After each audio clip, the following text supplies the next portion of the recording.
Studios, I'm Lucas Panzica. Thursday Night Football, the Buffalo Bills fell in Houston 23-19 as the Texans improved to 6-5. Buffalo falls to 7-4.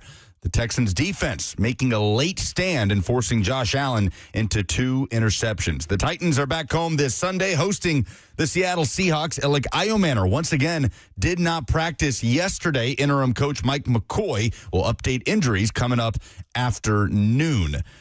Titans radio coverage. Titans Countdown starts at 11 o'clock, presented by Farm Bureau Health Plans, and kickoff is at noon between Taylor Zarzer and Coach Dave McGinnis. You can hear it right here on 104.5 The Zone. The lead company countdown to kickoff is at 9 a.m. Tennessee taking on Florida this weekend in Gainesville, 6:30 the kickoff. You can catch Fall Network coverage right here on The Zone. And Vanderbilt is at home against Kentucky, looking to keep their playoff hopes alive. That is a 2:30 kickoff at First Bank Stadium. For all your foundation repairs and waterproofing needs, visit USSTN.com. Breaking news at once on your home for the Titans and Vols. This is 104.5 The Zone.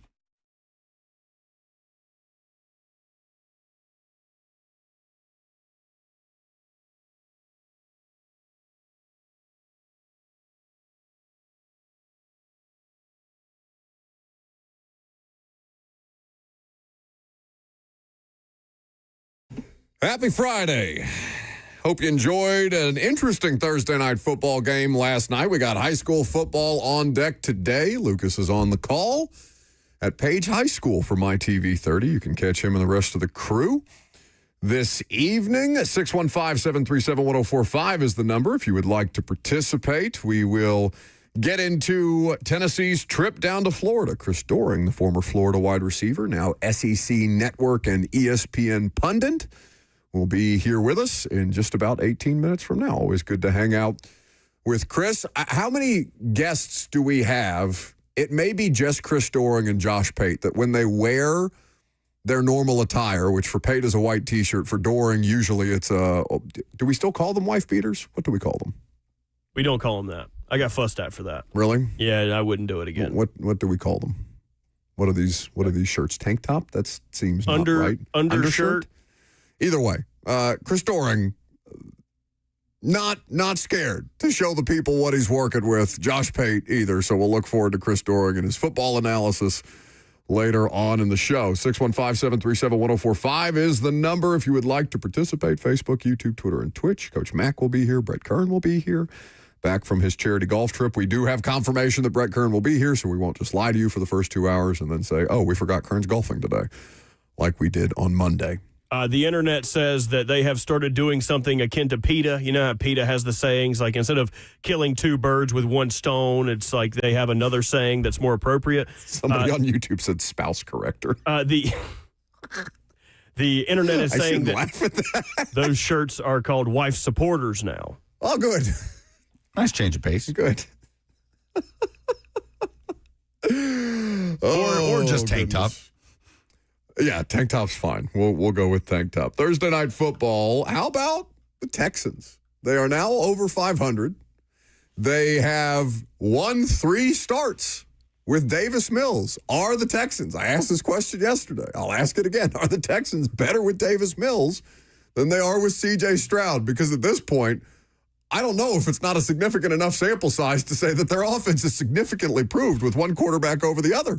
He started slow, but got into a rhythm and ends up going 16-30, 153, 2 touchdowns, no turnovers.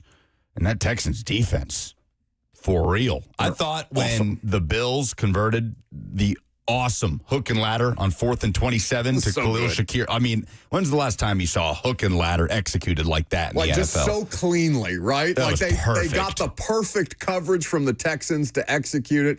Guy catches the pass, just quickly tosses it backwards as he's running in the opposite direction from the other receiver, who ended up taking the pitch, for lack of a better term. Shakir was the guy who got the pitch. Anyway.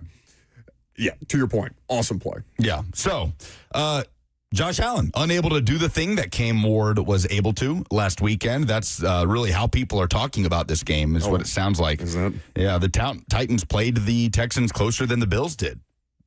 I think that's what they're leading first take with this morning. If you ever get to a point where the Titans are leading first take, I need you to ring the bells, to sound the alarms that the Titans have finally gotten. So that's not for a bad reason, for an actual football reason, because I can't think of a time where that's happened in my lifetime.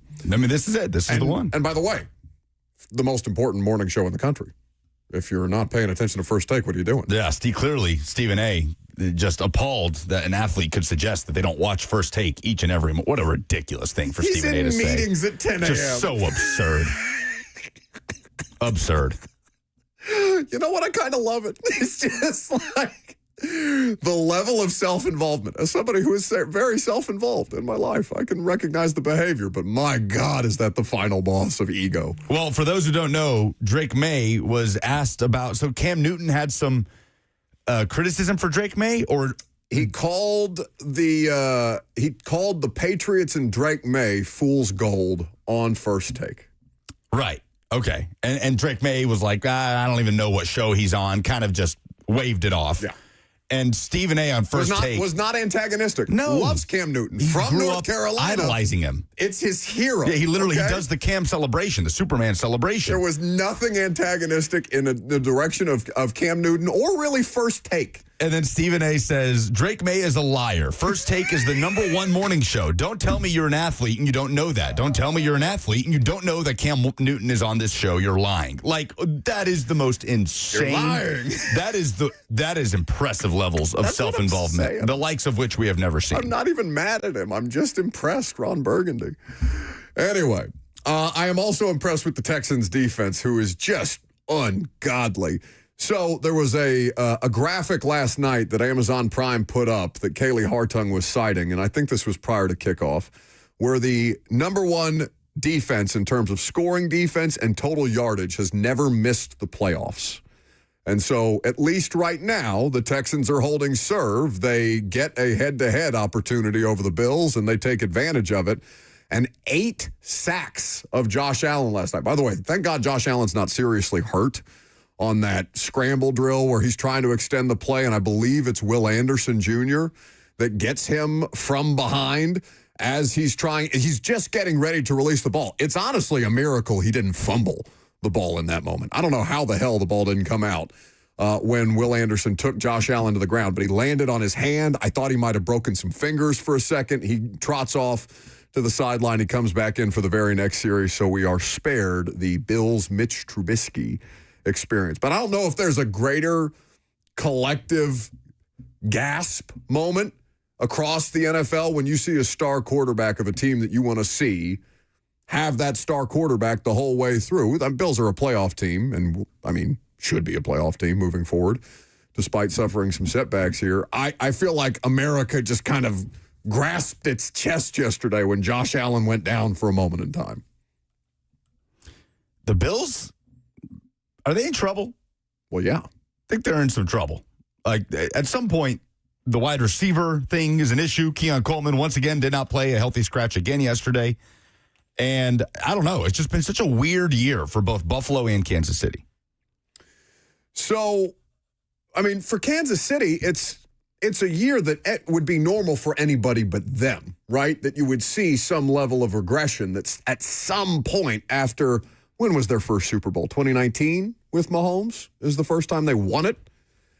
It would be fair to expect that at some point they would level out. And they're a 500 team. They got a huge, huge game against the Colts this weekend. They are at home versus the Colts. Indianapolis coming off a bye, as healthy of a team as there is in professional football right now. The Colts, beyond being good, they've got all their pieces and parts. But if you look at the standings right now, and obviously we have the rest of the games to play, save Thursday Night Football, Buffalo is still the 6th seed right now with one more win than Jacksonville prior to Week 12 kicking off for the rest of these teams. And Houston is on the outside looking in as the 8th seed. But even if Buffalo were to get one back over New England later this year, and I don't know at what point in which week the Bills and the Patriots play again, but that win at Buffalo for New England is so huge for the consequences of the AFC playoff picture. I don't know if there's any catching up to the Patriots right now, unless the bottom completely falls out in the final third of the season that we have remaining for New England, which, I mean, I guess it's happened of Vrabel before, right? But this is a different circumstance. Which fan base should be more concerned right now, Buffalo or Kansas City? Kansas City. Yeah, I mean, they're obviously in a worse spot record-wise, and the idea that they could fall to 5-6 this weekend against the Colts, which is incredibly possible, could put them in a spot that we just haven't seen in this era. They're already not going to win the division for the first time in about a decade. But at this point, Buffalo's had these two weird slip-ups in the last 3 weeks, and not to take anything away from the Texans, they are the best defense in the NFL. I think we could say that at this point in late November. It's about to be Thanksgiving, and I think they check most of those boxes. Will Anderson and Daniil Hunter were game records last night. How can you be that good and not lead the league in sacks? They don't. Well, the Broncos are doing some pretty unprecedented Broncos are stuff. monsters, but like it's crazy that they have so many pressures, but their sack rate is worse than the Titans. They had 8 sacks yesterday. Will Anderson Jr. had 2.5. Daniil Hunter had a pair as well. Well, that'll obviously be rectified since last night's game. And Spencer Brown was obviously fighting through some kind of injury. I have to think that played a large part. The right tackle for the Bills. Right, correct. But Buffalo had that weird slip-up 2 weeks ago against Miami. You saying Spencer Brown as if the entire world knows who Spencer Brown is back there. Austin Deculus. 3rd-round pick out of Northern Iowa. What are we doing, guys? Ball knower Robert Walsh. I'm sorry. Go ahead, Lucas. No, I was done. 615-737-1045 is the number. We can talk about the Titans hosting the Seahawks. 13.5 is the line. I guess the conversation is, can they cover? We put it out on a poll at Buck Rising on Twitter. Did you? Did you? Again, I don't want to do this anymore. I'm tired of doing playing this game. Evident. Tired of playing this game with you. I will see if the polls made it out from my Twitter account at Buck Rising here shortly. But there should be a poll on Twitter. Can the Titans cover 13.5 points? Because they have covered in their last 2 games. They've played closer these last 2 games, and I think that's a tribute to Denard Wilson more than anything else for the way that he's been able to scheme up defense and pass rush against teams that, don't have the best offensive line situations, but still, you play who you play. We'll talk about the level of BVS. Is there any? Should there be? Heading down to the Swamp this weekend for the University of Tennessee. Chris Doering, SEC Network, former Gator himself, will join us. I'm Buck Rising, 104.5 The Zone.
Welcome back to the show, fueled by Hattie B's Hot Chicken, the best hot chicken in the world. Chris Doring will join us shortly.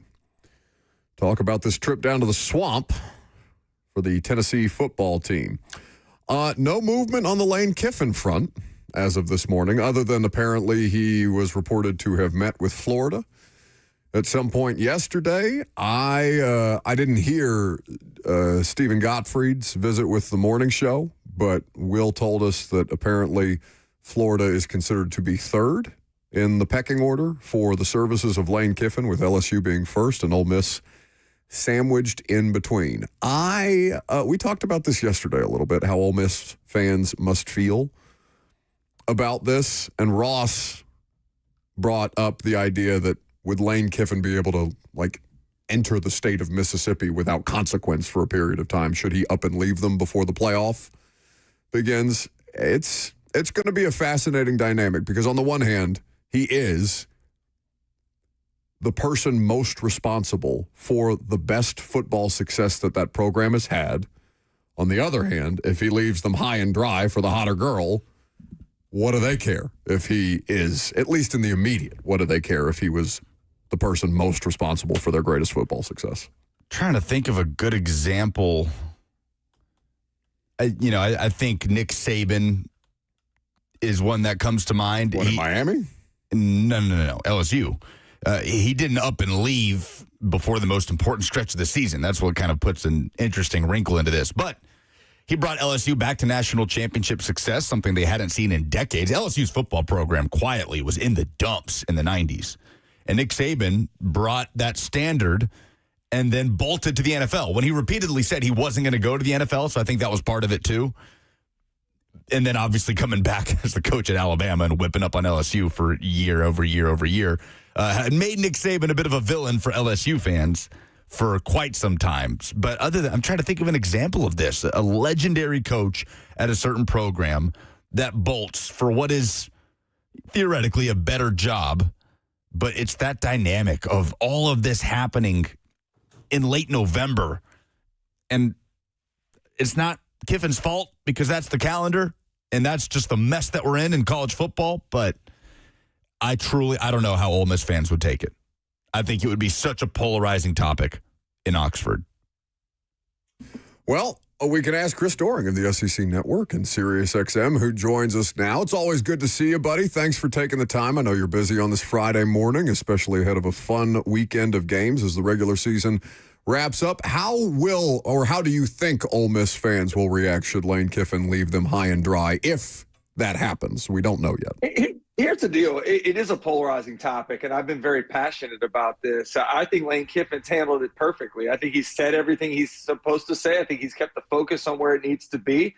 And I don't understand why there's this imposed timeline that doesn't really need to be in place. I understand that, going forward, teams want to know who the coach is going to be for high school recruiting and for transfer portal opening up.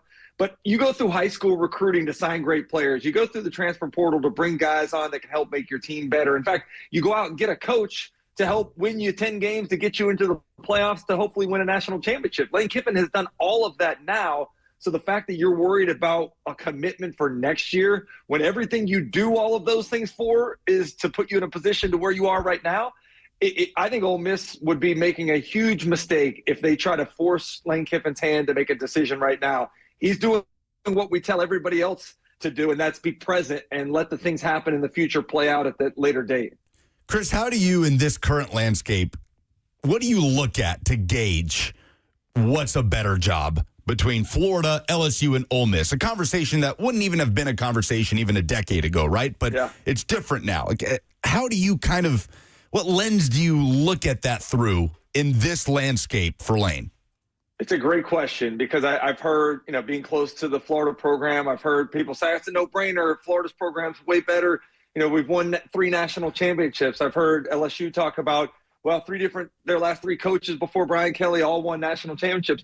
That doesn't mean anything in today's landscape of college football. Like the way you used to win national championships has very little to do with how you win them now. In fact, a lot of these kids, they don't necessarily care about the school they're going to or the tradition they have. They want to know about what are their NIL opportunities. How much money am I going to be able to make now and until my career is over with? So I think the bigger things that matter, how much support do you have from the administration? How much are they going to pour money into the things that are going to help us be the most successful we can be? The coaching pool, the assistants, how much in addition to what I'm going to make as a head coach, how much are my assistants going to be able to make? How am I going to be able to attract the top talent around me there? How am I going to be given the money for the recruiting budget that's going to allow me to go out and build these relationships and hopefully differentiate ourselves somewhat from what other people are offering?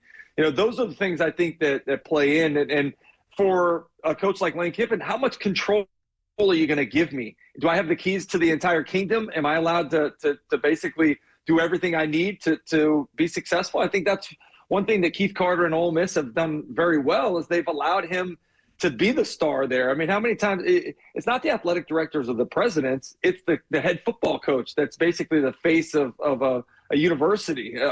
Forget about just the athletic program, the face of the university as a whole. But you can look at what Nick Saban did for Alabama, made that a winning program that people from across the country wanted to come be a part of. And for those that say, investing in athletics is stupid, look at what they're charging for out-of-state tuition in Tuscaloosa now. Look at what they're charging in out-of-state tuition at Ole Miss and where they're drawing from now. So I think it's a great advertisement for your school when you're able to have success. You're able to create a culture during the fall that carries over the rest of your athletic calendar. I think that's why you're able to justify some of the money that's being paid to these coaches right now. Chris Doering of SEC Network is with us. Tennessee heading down to Gainesville, 6:30 kickoff. You can hear it right here on The Zone. You can watch it on ABC. Chris, help me out here with the state of the Florida football program for the last 3 weeks. Like snip, snap, back and forth, competitive, laying down against Kentucky of all programs, and then taking Ole Miss down to the wire. What is the vibe right now with your alma mater heading into this game?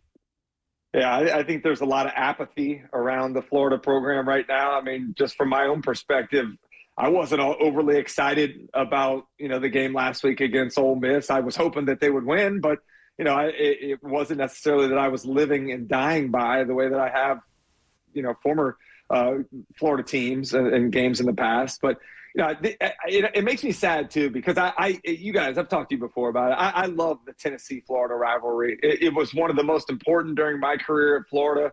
We had Casey Clausen on today, who, I'm sure Vol fans remember the last 2 wins they had in Gainesville came with him at the quarterback position there. So there's a lot of great memories in my mind of this rivalry. And the fact that this entire week on radio, I've talked nothing but Lane Kiffin, talked very little about Florida and Tennessee. And I think it speaks to, one, the disappointment the fans have for where, Florida is right now at 3-7. And I think to some degree the disappointment that Tennessee fans have after losing to Oklahoma at home a couple weeks ago and feeling like their shot of getting back to the playoff may be gone.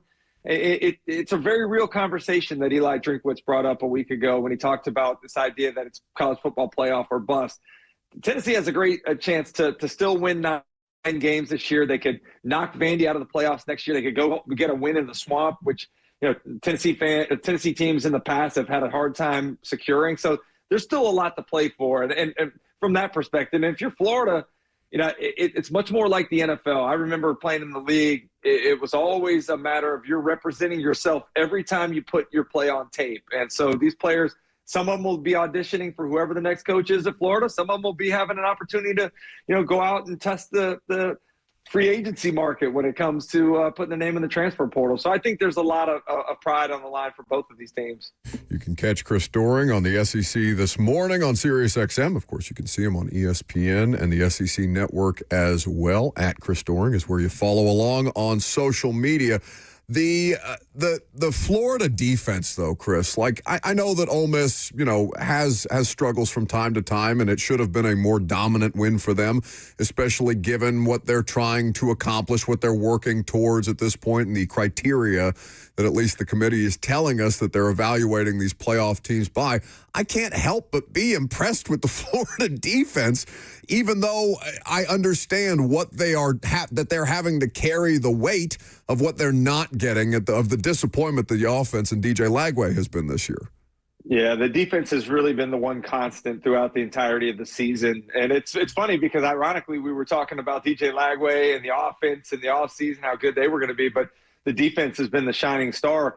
Every single week they do everything they possibly can to keep the team in the ball game.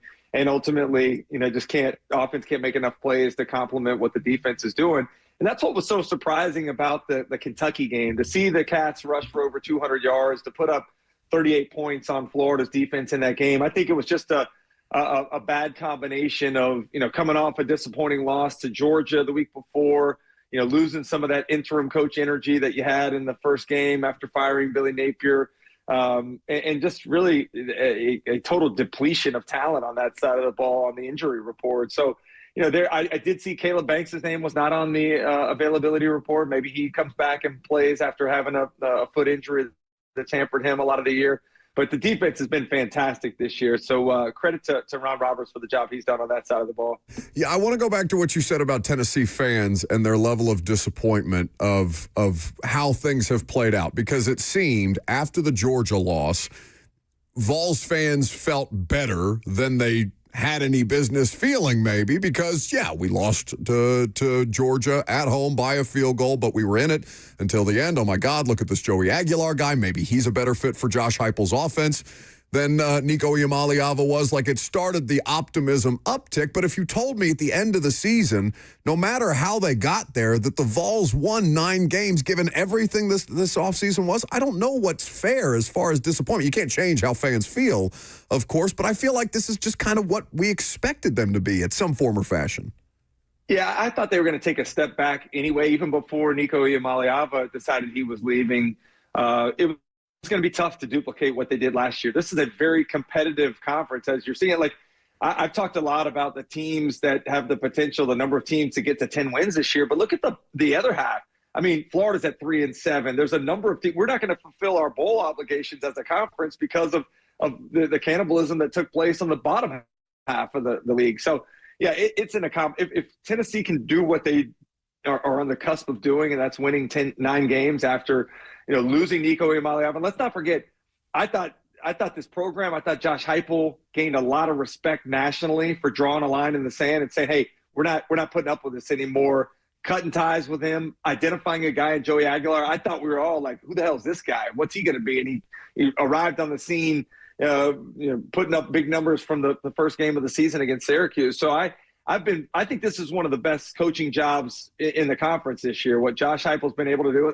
Not to mention the fact having to replace Dylan Sampson's production, the SEC Offensive Player of the Year last year, kind of by committee, and Deshaun Bishop's kind of emerged a little bit now as the main guy there in that trio. But I just losing your top 2 corners. I mean, the list goes on of the things that Josh Heupel's had to endure, and I think they've done a tremendous job to put themselves in position to win 9 games this year. And the fans should be really happy and appreciative for the effort that this team, these coaches and players have put together for them. You mentioned Florida fans, maybe some apathy setting in, and we're not talking enough about the Tennessee-Florida rivalry this week. It's being drowned out by all sorts of stuff. But Tennessee trying to dispel some demons in Gainesville, obviously, this weekend. Florida been up and down, and now they go back to the Swamp for the first time since firing Billy Napier. What do you expect this crowd, this environment to look like? And I guess how could that evolve as the game goes on, depending on what Tennessee is able to do maybe at the early onset, Chris?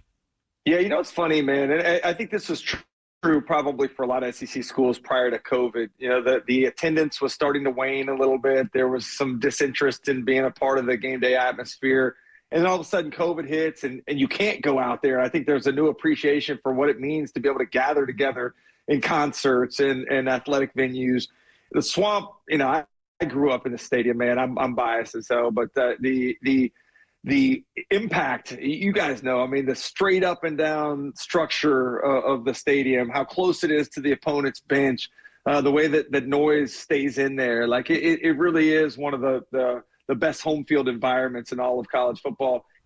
And I credit Florida's fans the last couple of years. It's been a very underwhelming run there with Billy Napier, and yet they showed up every single Saturday to create that home field advantage. And, we talked to Casey Clausen about it this morning on our show.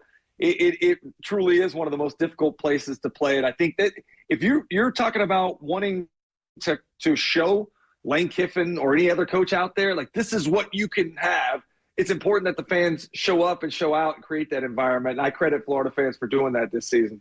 Feels like the path to a Tennessee win is clear-cut, right? If the Vols can be in an early rhythm offensively, build a lead. DJ Lagway's had interception issues this year. Like, you can pretty easily lay out how Tennessee could go into Gainesville and finally get that win on paper without any of the voodoo that comes with this rivalry as it pertains to Tennessee and its issues in the swamp.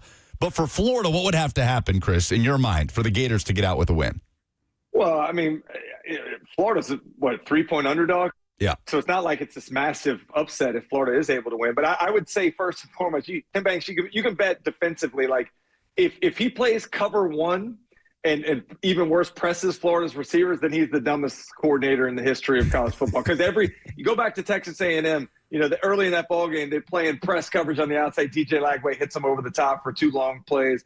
You saw it last week against Ole Miss as well. I mean, a couple man coverage opportunities where DJ's really good on the deep balls. And then you saw in the second half, they're playing off. Make him throw it underneath. Make him try to earn it against zone coverage. Confuse him a little bit. Those are the things that have been more difficult for Lagway. So, I'm anxious to see how Tennessee's defense, particularly with, deficiencies in the secondary, how they defend Florida. My recommendation would be, play deep, make them drive 12, 13 plays, see if they can prevent the self-inflicted wounds that Florida's been so frequently committing this year. But I think Florida has the ability to line up and run the football. Jaden Baugh, unfortunately, is not getting the credit that he deserves for the season that he's having. I mean, not only is he a guy that's the bell cow back for your offense, they're lining him up. They're throwing it to him out of the backfield. He's lining up in the slot, running slant routes and catching the ball in traffic. So I think he's a guy that's got to 30-plus times tomorrow. I would say you line up, you try to impose your will on the lines of scrimmage, you're physical, and show Tennessee that you're not intimidated, and give the ball to Jaden Baugh as many times as you can.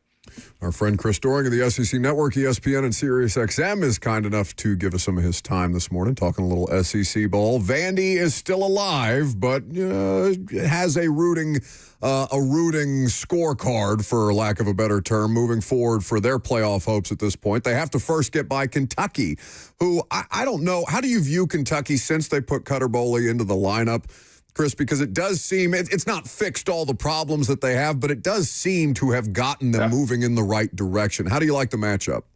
Let me start first with what you said before. Vandy looks like they may need some help. They ain't going to need any help if they go out and lose this week or next week. So they need to handle their business. And I think that's the thing that you're going to see from a lot of these teams that are in the playoff hunt in the SEC and beyond, is how you handle that pressure. Are you able to focus? Do the distractions set in? You saw that I thought Texas A&M was distracted and lethargic in the first half last week. So hopefully that's a wake-up call to everybody. But Vandy, this is a dangerous game. Don't sleep on Kentucky. I mean, and I know this analogy is probably, with how it finished, is not great for Kentucky, but it reminds me a lot of Florida last year, a coach that's under some turmoil, some heat from his fan base, having a disappointing season. All of a sudden, they get on a win streak. They got a young quarterback that they insert. There's hope that comes along with putting a young quarterback in that brings some success, and you win your last few ball games. I mean, they could knock Vandy out of the playoff conversation, and then they could go beat their biggest rival in Louisville and finish 7-5. It's a pretty damn good season for Mark Stoops and this Kentucky Wildcat team. So the fact that he's been able to keep them together, it shows just how good a coach he is. But you're right about Cutter Boley.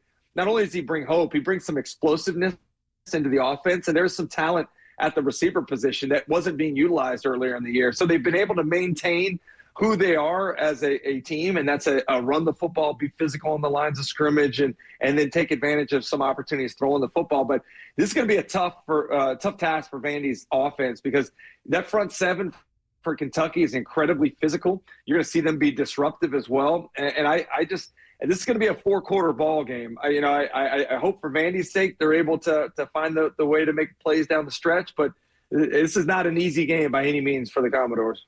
You bring up Marcel Reed and Texas A&M, the way that they were able to wake up in the fourth quarter, specifically to rally past South Carolina, just barely, but they got it done. What's a fair Heisman Trophy conversation to have around Marcel Reed? Because I mean, he's third in most sports books, and maybe at least he'll be invited to New York, but I just feel like he has flown so under the radar. Mendoza and Indiana are a great story, right? I don't know if you can keep calling them Cinderella if they keep winning 11 games.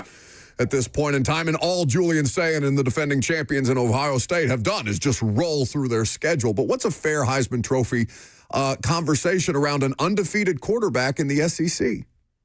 Well, first and foremost, I think one of the things that's hurt Marcel Reed is just how versatile and diverse Texas A&M is, and we've seen it throughout the year. They can win the shootout like they did at Notre Dame.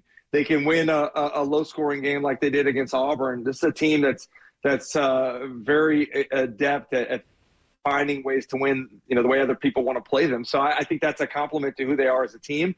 But Marcel Reed, to me, guys, the most valuable thing that he does, and you saw it get him going early in the second half, when he's able to run the football. I think he converted maybe 4th and 12 with his legs. When he gets involved in some of the quarterback option stuff, it gets him going, and it gets the offense going. It gets the entire team going. So I think there's something to be said. A quarterback's best attribute is the way that he elevates the play of the other 10 guys in the huddle. And I think Marcel Reed certainly does that.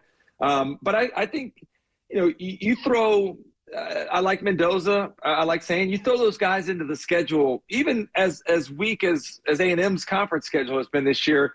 I'm not sure they're putting up the same numbers. And to that same point, I think Diego Pavia, I think Gunnar Stockton should be invites to the Heisman Trophy awards. I know they only do 4 now, but I think both those guys, you talk about the level of importance to their team and where they'd be without them. Without Diego Pavia, and I understand there's a lot of talent around him, but he's the heart and soul of that Vandy team. The reason they have the potential to even go to the playoff, he deserves to be in New York come the second week of December.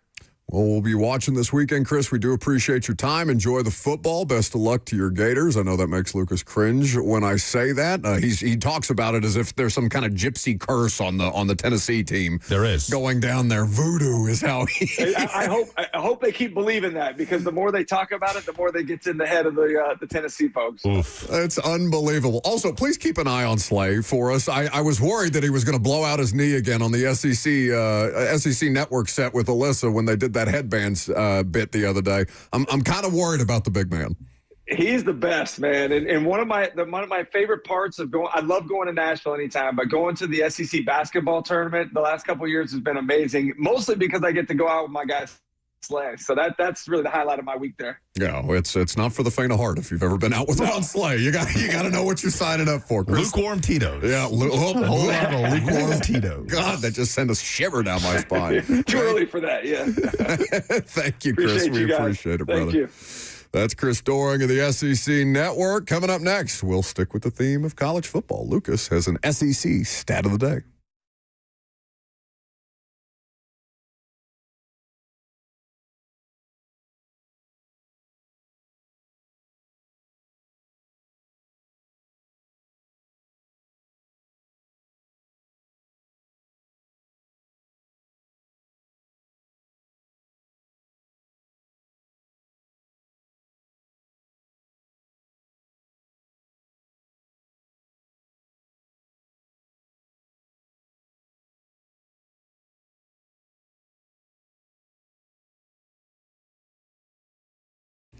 You don't want emergencies at this time of year regarding your home, your electrical, your plumbing, your HVAC. There's nothing worse, especially around the holidays. Most of the time, you don't know what it will cost or if it'll get fixed correctly or if someone is just trying to sell you something. That's when you call Hiller Plumbing, Heating, Cooling, and Electrical. Their experts are going to solve your problems quickly. The price you're told is the price you'll actually pay. There's no hidden fees or surprises on your bill. Hiller has been in business for over 35 years and is family owned and operated. Their techs are professional, experienced, and trustworthy. When they're on their way to your home, you'll receive a photo of the tech and a link to track them in real time so you won't waste time waiting around. 100% satisfaction guarantee of happy you'll be or the service is free. That's the Happy Hiller promise. So book online today at happyhiller.com.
Let's face it, buying a vehicle should be straightforward and stress-free, and that's exactly how Two Rivers Ford has been doing business for decades.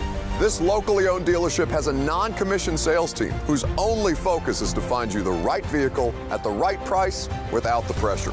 So you'll actually have a fun car buying experience. Great prices, easy financing, and a non-commissioned sales team. Two Rivers Ford, the South's most trusted Ford dealer.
How many times between now and the year 1972 do you think Tennessee has won in Gainesville, Florida?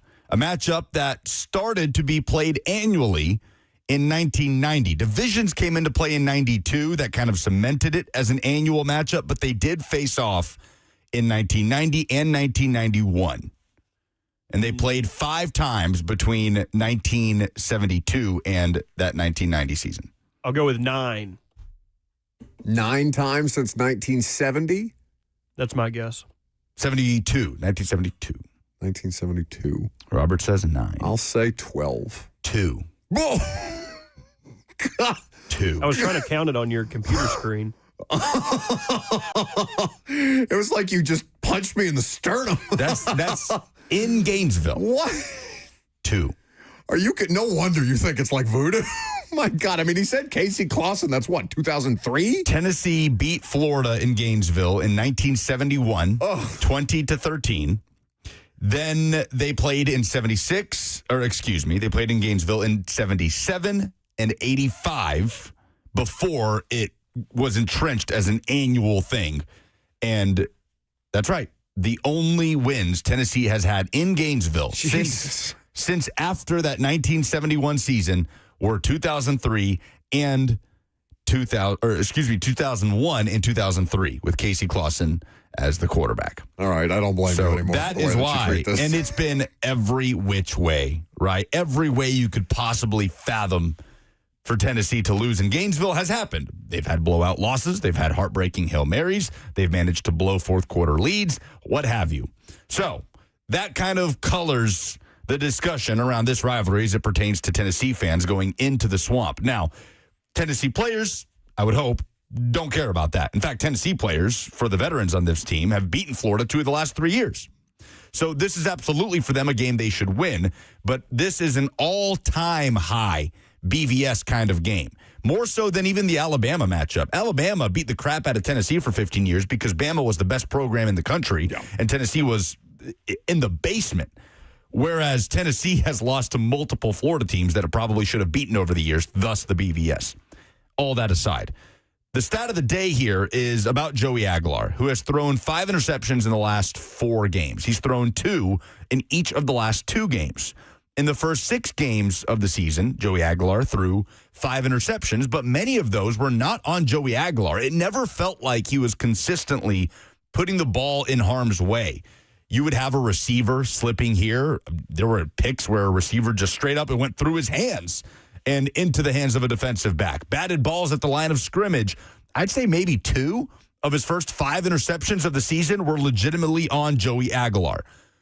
But the last couple games, it does feel like he's putting the ball in harm's way more often than not, and some costly ones. The pick 6 at Alabama, yeah, you could talk about the play calling we have. It was behind Miles Kitselman. It wasn't a good throw. Alabama houses it. It makes a huge difference in that game. Both interceptions against Oklahoma were bad throws by Joey Aguilar. One against New Mexico State was a bad throw by Joey Aguilar on Tennessee's opening possession, just going behind the receiver. To me, the only way Tennessee loses this game is if they just let Florida hang around and they let those mistakes kind of pile up. And in the end, the game's kind of decided on 1 or 2 plays. And that just gives Florida an opportunity to escape with a win. Tennessee has got to put their foot on Florida's neck in this game.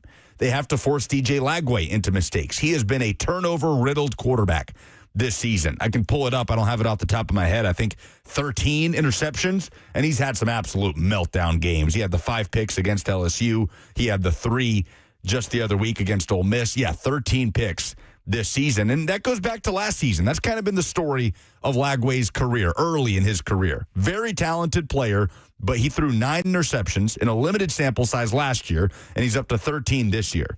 So Tennessee's got to separate from Florida in this game.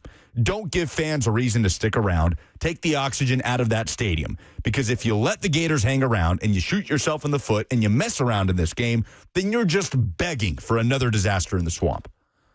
You said he had how many interceptions total? Lagway has 13. Aguilar has 10. Aguilar. Which is the most in the Heupel era at Tennessee. Which is interesting. Because I wondered if there wasn't like a higher percentage. You know how Pro Football Focus, and some of these stats are arbitrary. Some of them don't tell the full story. But Pro Football Focus has turnover-worthy plays and turnover-worthy play percentage.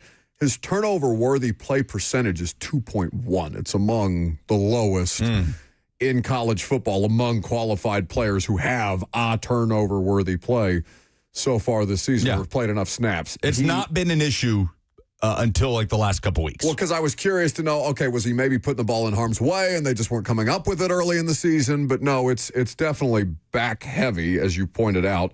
And he has 9 turnover-worthy plays so far in the season, or rather 8 turnover-worthy plays so far in the season, according to Pro Football Focus. Yeah. Again, not the end-all, be-all, but just, what does it divvy up what games they happened? Some additional context. I could probably go through that. I'm just looking at him in NCAA FBS right now. Because the majority of those, I imagine, would be Bama and Oklahoma. Yeah. His highest turnover-worthy play percentage was Oklahoma. His second highest was Alabama. Yeah. He has 3 apiece in those games. Yeah, there you go. Yeah. So they have to avoid that. I mean, it feels very simple to say, don't turn the ball over, build a big lead. That'll help you win. But that's what it feels like for Tennessee. Don't let this be a close game in the fourth quarter. Don't give Florida juice in this game. Yes, their coach is fired, but players, they have things to play for. They are out of bowl eligibility. Look at the defense. Yeah, they're playing hard. I will give Florida that. Billy Gonzalez has done a nice job getting his team up, with the exception of the Kentucky game, which is so weird. So weird to have just that performance sandwiched in between impressive outings against Ole Miss and Georgia, where they came up short on the road at Ole Miss and in a neutral site against Georgia. And then they went up to Lexington and just laid down. That was another DJ Lagway meltdown game at quarterback where he was benched in that game in favor of a freshman. But he will start this week, and Tennessee has got to give the knockout punch, deliver it early against Florida. 4.5-point favorites are Tennessee in this game. How you feeling? I'm telling you, this is the only BVS game of the year. No, but like, what is that? You don't show your emotions publicly, so me and Robert have to drag them out of you unless we're watching a game with you in which you're screaming and foaming at the mouth. Yeah, correct. BVS on a scale of 1 to 10 is like a 7. That's like pretty high. It's a 7. It's high. No, it's high. It's not full-blown panic mode because I know Tennessee is a better football team. Tennessee is equipped to go down to Georgia or Florida and win. but it's high. It's higher than it's been. I don't think I've been over a 4 or a 5 all season. Yeah, but like if you lose, it's okay. No, It's okay. no, you can't lose to this. This Florida would team. be the This Florida most- team Yeah, how is- many times have you said that to this Florida team since 1972? This is the worst, though. This is the worst that it's been. I You feel like are they've as said good- that the last 3 years. You are as good as you've been, and this is the worst that they have been. They've gotten appreciably worse in the last 3 years. Yeah, but you guys are not as good as you've been. This is not the best Tennessee No, team. this to me would be the most it's not okay loss of the Heupel era. Robert, if he came in here on Monday, if they were to lose in a hypothetical world, if he came in here on Monday and tried to shrug it off, you and I would drag him. Oh no, there's I no would not shrug. drag you. There's no shrugging it off. It's hard to top like Tennessee, the loss at South Carolina in 2022. It's hard to top that. And understanding they were so ahead of schedule, Yeah, that's but tough. you were like 18-point favorites. You're in the 4-team playoff. There's no in year worse 2. way to come crashing back down to earth Give than up that. 60-plus points against Spencer Rattler in South Carolina. But still, like the big picture was overly positive after that season. But there's no big picture, I think, that can excuse a loss to this Florida team. There's just not. This could create an uncomfortable conversation around Josh Heupel, especially if it balloons and it turns into a second loss against Vanderbilt in a row, which, putting the cart before the horse, one game at a time, all of these things. But no, this would be one of the most not okay losses of the Heupel era if they were to go down and blow it, or they can go take care of business, and he can be the first coach since Philip Fulmer to win in Gainesville. 615-737-1045 is the number. Do we have things to give away for Friday Fire in the next hour? Oh, boy, do we. So we don't. No, we do. Oh. It's tickets to see the Preds, but I cannot remember who it was to see them play. What day? I would probably remember the team before I'd remember what day. Don't you have a system? I do, but it takes. I'm literally trying to get it up, Goober. They host the We have Avalanche. Preds tickets to give away. Okay. Apparently, Barry Trotz did an interview yesterday that did not cover himself in glory. I didn't see much about that, but Fred's not in a great situation either. I love this question from Tyler on the FNM Bank chat. Lucas, if you could only win one of the next 2 games for Tennessee, which would you pick? Florida. I mean, it's not even close. Yeah, Florida. That should have been a poll today. Really? Yeah, I know it's Florida. Can we Keep put that Vandy out? out of the playoff? I think Vandy might be out of the playoff. They might. They need a lot to happen. Sure. But for me, and maybe other Tennessee fans would be different. This is a really good Vanderbilt team. Of course, you want to beat this Vanderbilt team, especially at home. And you don't want all 3 or all 4 of your losses to come at home this season. But no, for me, it's go beat Florida Go in beat Florida. Gainesville. For the love of God, go beat Florida in Gainesville. How many wins against Vanderbilt have I had in my lifetime that I will have in my lifetime? Go beat the Gators in Gainesville. How many Florida people actively harass you though? I feel like if they lose to Vanderbilt, you will be actively harassed again. Oh, sure, but I can take that. I'm kind of sitting back watching Vandy do its thing this year and been like, you know what? Good for you, He's going to Vandy. say that until they win. Also, there's far fewer Vanderbilt fans to accost him. It's just like 3 people in the chat. There's really not that many. There's one that calls in on occasion. We barely heard from them this year. It's the best year in school history. We have gone out of our way to talk as much Vandy, Please, call us. football as humanly possible, and we still can't find any Vanderbilt fans. The Preds take on the Flames December 2nd, and you can win those tickets if you tell us what your Friday Fire is. So that's next Tuesday, if you would like to go. 615-737-1045. Not yet. Not yet. At 11:45. College football playoff implications for the upcoming football weekend. We'll do that next.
Second hour is upon us. We'll get into college football playoff implications. We've already done a little bit, but we might as well do some more, and we've got phone calls to take. Coach Dave McGinnis of Titans Radio will join us. We'll talk to him about Thursday night football last night and probably about Cam Ward and what the Titans defense was able to put together with basically scraps at this point. Scraps and Jeff Simmons is the Titans defense. Scraps, Jeff Simmons, and Cedric Gray. How about that? Cedric Gray, I think, has earned enough benefit of the doubt at this point in time that he's clearly someone who's going to be a part of future solutions, which is good. Progress in any department, you'll take it, even though it is very, very few and far between. 615-737-1045 is the number if you would like to join us via the phones. We'll get to your calls here in just a second. I said Vandy fans don't exist, and then miraculously, the three of them that I talked about appeared on the phone line, so we'll get to them here in just a second.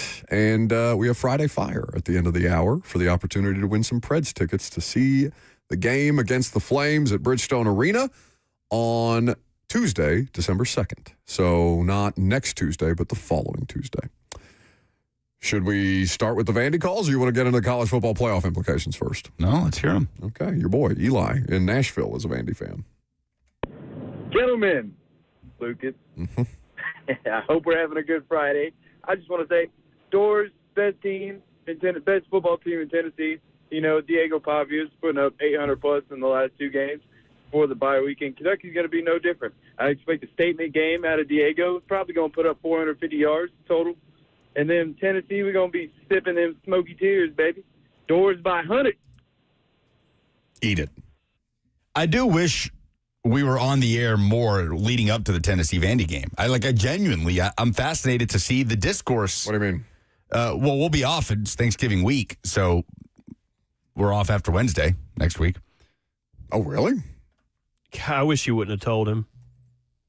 I mean, I'm going to Titans practice either way on Thursday and Friday. I would have loved for you to come in here to an empty studio. Yeah, we're not on the air Thursday and Friday next week, which is the case. I may just come in and talk into a microphone to, scratch that itch. What's going on? Is there a fire drill? Where is everyone at? Can anybody hear me? Can anybody see me?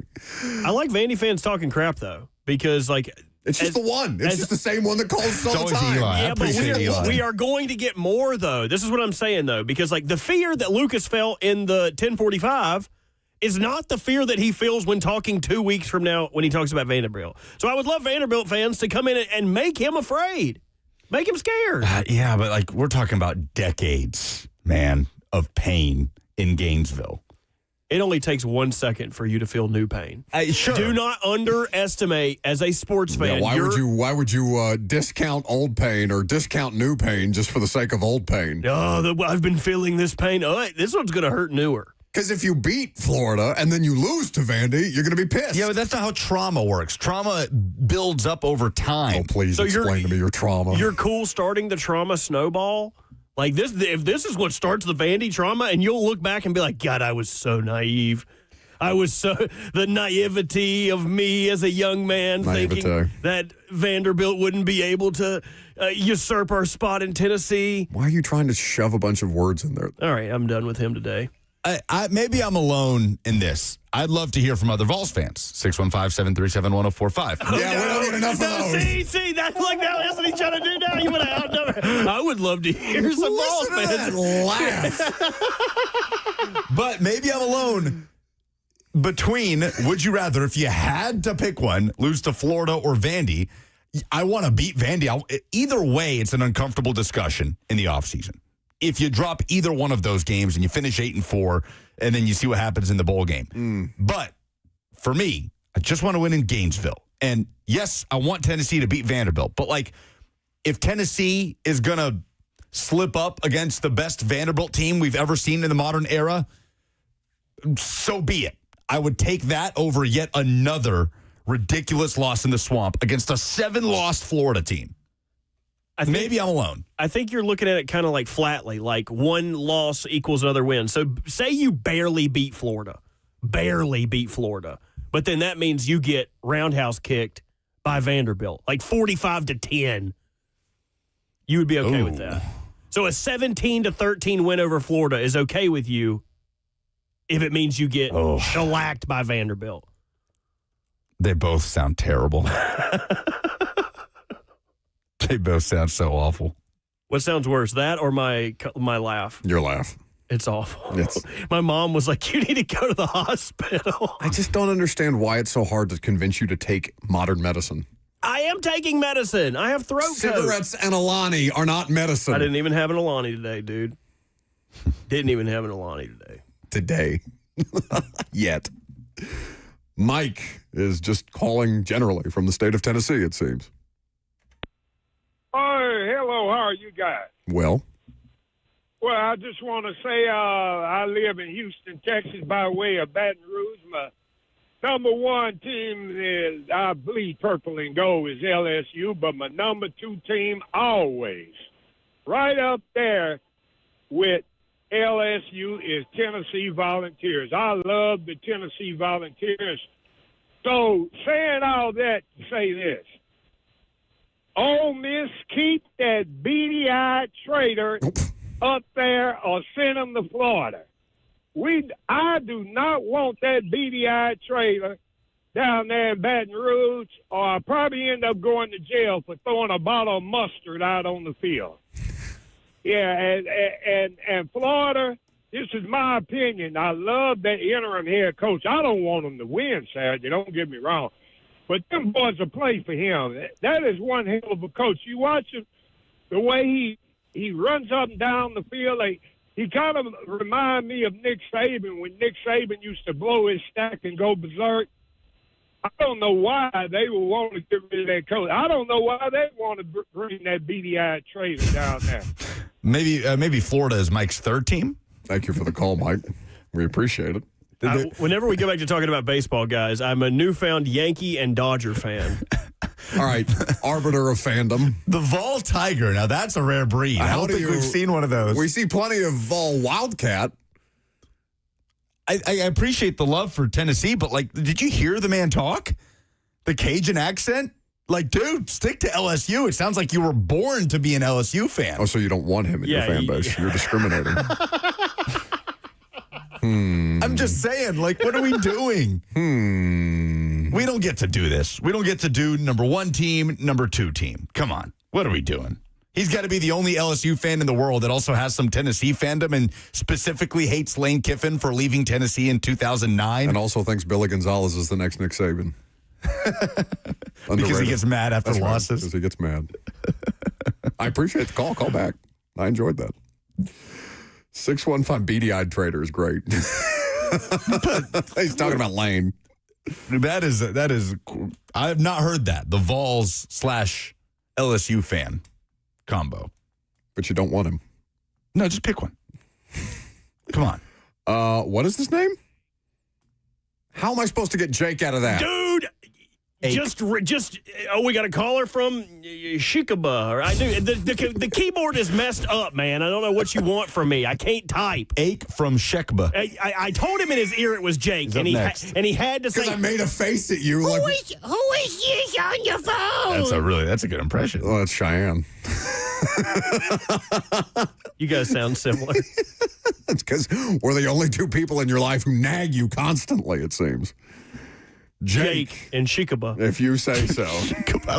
What are you trying to type? What did you try to spell there? I don't know. Jake, where are you from?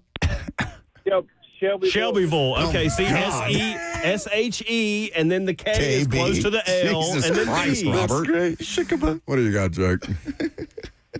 Yeah, this is coming from a Florida fan. This is for my man Lucas. Oh.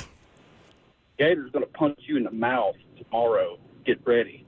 One thing we don't lose Tennessee in Gainesville. Get ready. You guys are a lesser than program. It's going to be ugly. All right, Jake. Ake. You just gotta promise me one thing, Ake from Shikaba. You have to promise me that you're gonna call back on Monday, regardless of what happens on Saturday. I will take your trash talk if Florida wins on Saturday, but you gotta lay down a promise here that you will call back if your Gators do indeed get dusted by the Vols in Gainesville. Okay, Lucas. I'll call it back. All right. Call it back. Don't worry. All right. I'm writing it down. No, you're not. Punch you in the mouth. Get ready. I'm writing it down. Okay, your signal in Shelbyville started to go out there, but we do appreciate the It call. gets kind of spotty in Chicopee. If I don't see Ake from Shikaba on the screener, I don't think he could spell that way again if he tried. SHEKB. I want to give you this keyboard, dude. It's like somebody spilled coffee on it. Anytime you try to type, it'll pop into a different line, put a letter in there you didn't mean. Sometimes numbers show up. And Tyler says, "Go back to Shikaba, chick."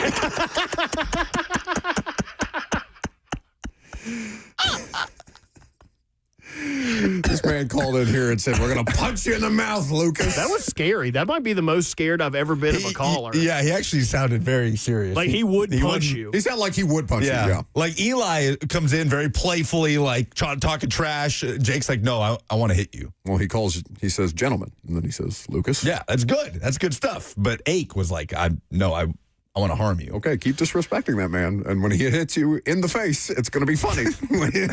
when the only way that you can pronounce Jake from Shelbyville is Ake from Shikaba after the fact. Do you guys want to go rapid fire on these or get to Let's go. I mean, Ben is in Lafayette next. What's up, guys? I'm going to echo Lucas's sentiment here on the Florida game. The swamp has been held over our head for too long. I'm ready to get in there, get a win, but I am nervous for the game because it's been so long since we've won there. As far as Vandy goes, I mean, they've been little brother forever. I'm not worried about that. I can't wait to ruin their season and keep them out of the playoffs. Y'all have a good one. Okay, thank you for the call, Ben. We'll wrap up with Ryan from Dixon before we take a break for Coach Mack. What do you got, Ryan? Hey, sir, how are you today? Well, hey, quick question for I can't remember. The last time we beat Florida in the swamp, was it 9/11 that year? Remember we always played in the third game of the year, and then I think it wound up being like the eighth game of the year? Yeah, they ended up playing it in December, and Tennessee won to go to the SEC championship. No, that was in 2001, obviously, but they did go back and win in 2003 with Casey Clausen. That was the last time. So that was the night game? I don't think 2003 was.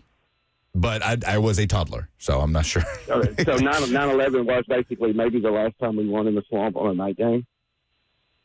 Sure. Correct, I'm not sure what the kickoff time was, to be totally honest with you. But it was in December. It was a weird. It was at the end of the season. Yeah, it was weird. It was a crazy game. I remember like Travis Stevens run for like 200 something yards. Yeah. It was an insane game. But my point being was I was getting at that, just thinking it's going to be a hostile environment night game, but Tennessee going to handle their business on this game. They're going to get it done. Josh Heupel has got that. I'll keep it clean, but he's got that thing for him. You know what I mean? And then, like the guy said before me, you know, Vandy's our little brother, so hopefully we can come out with that win. If we get a bowl, hey, another 10-win season. Thank you for the call, Ryan. How is it that we asked Vandy fans to call us and we got 17 balls fans? Well, one of them hung up, man. He probably had to get back to his job. Okay, but there was only one other one, and the other guy was a Vols Tigers fan. We made a call to action for Vandy's fans. We got one. I got an LSU, we got a Tennessee fan, and a Florida fan, and a bunch of Vols fans. Coach Mack next. TCU fan.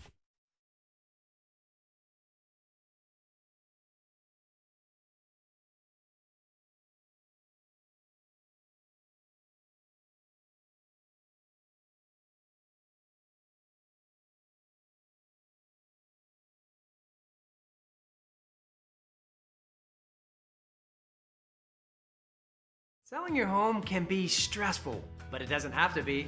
Get a guaranteed offer from Mark Spain Real Estate. There are no showings, no open houses, no stress. Work with the #1 real estate team in the U.S. and close with confidence. Go to markspain.com today.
hockey. Around here, it can sound like a language of its own. But hey, if you can pronounce Demumbrian, then names like Yossi, Shea, and Marchessault will roll right off the tongue. Nashville Predators, only in Smashville. One of the largest sports books east of the Mississippi, Circa Sports Kentucky, is now open. Catch all your favorite games on an 80-foot screen with stadium-style seating and live VSiN broadcast daily. Circa Sports, now open at the Mint Gaming Hall, Kentucky Downs.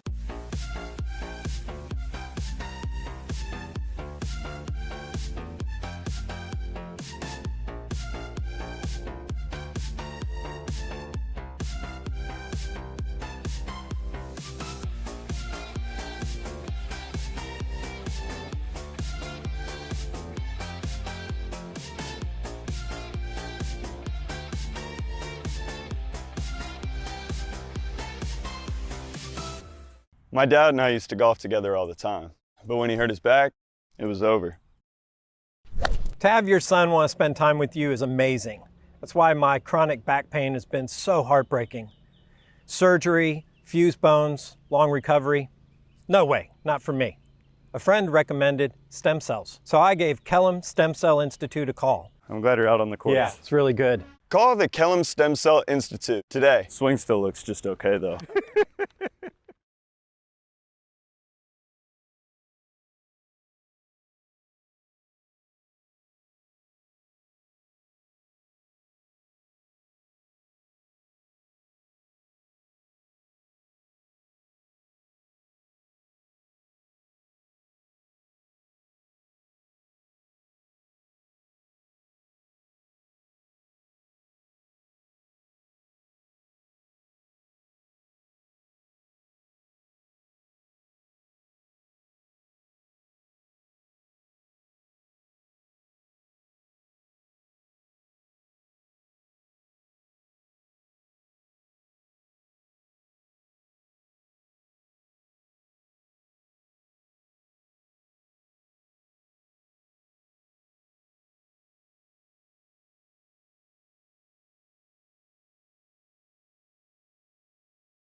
Welcome back to the show, fueled by Hattie B's Hot Chicken, the best hot chicken in the world. Speaking of the best, Coach Mack is the best. Coach Mack, Titans Radio.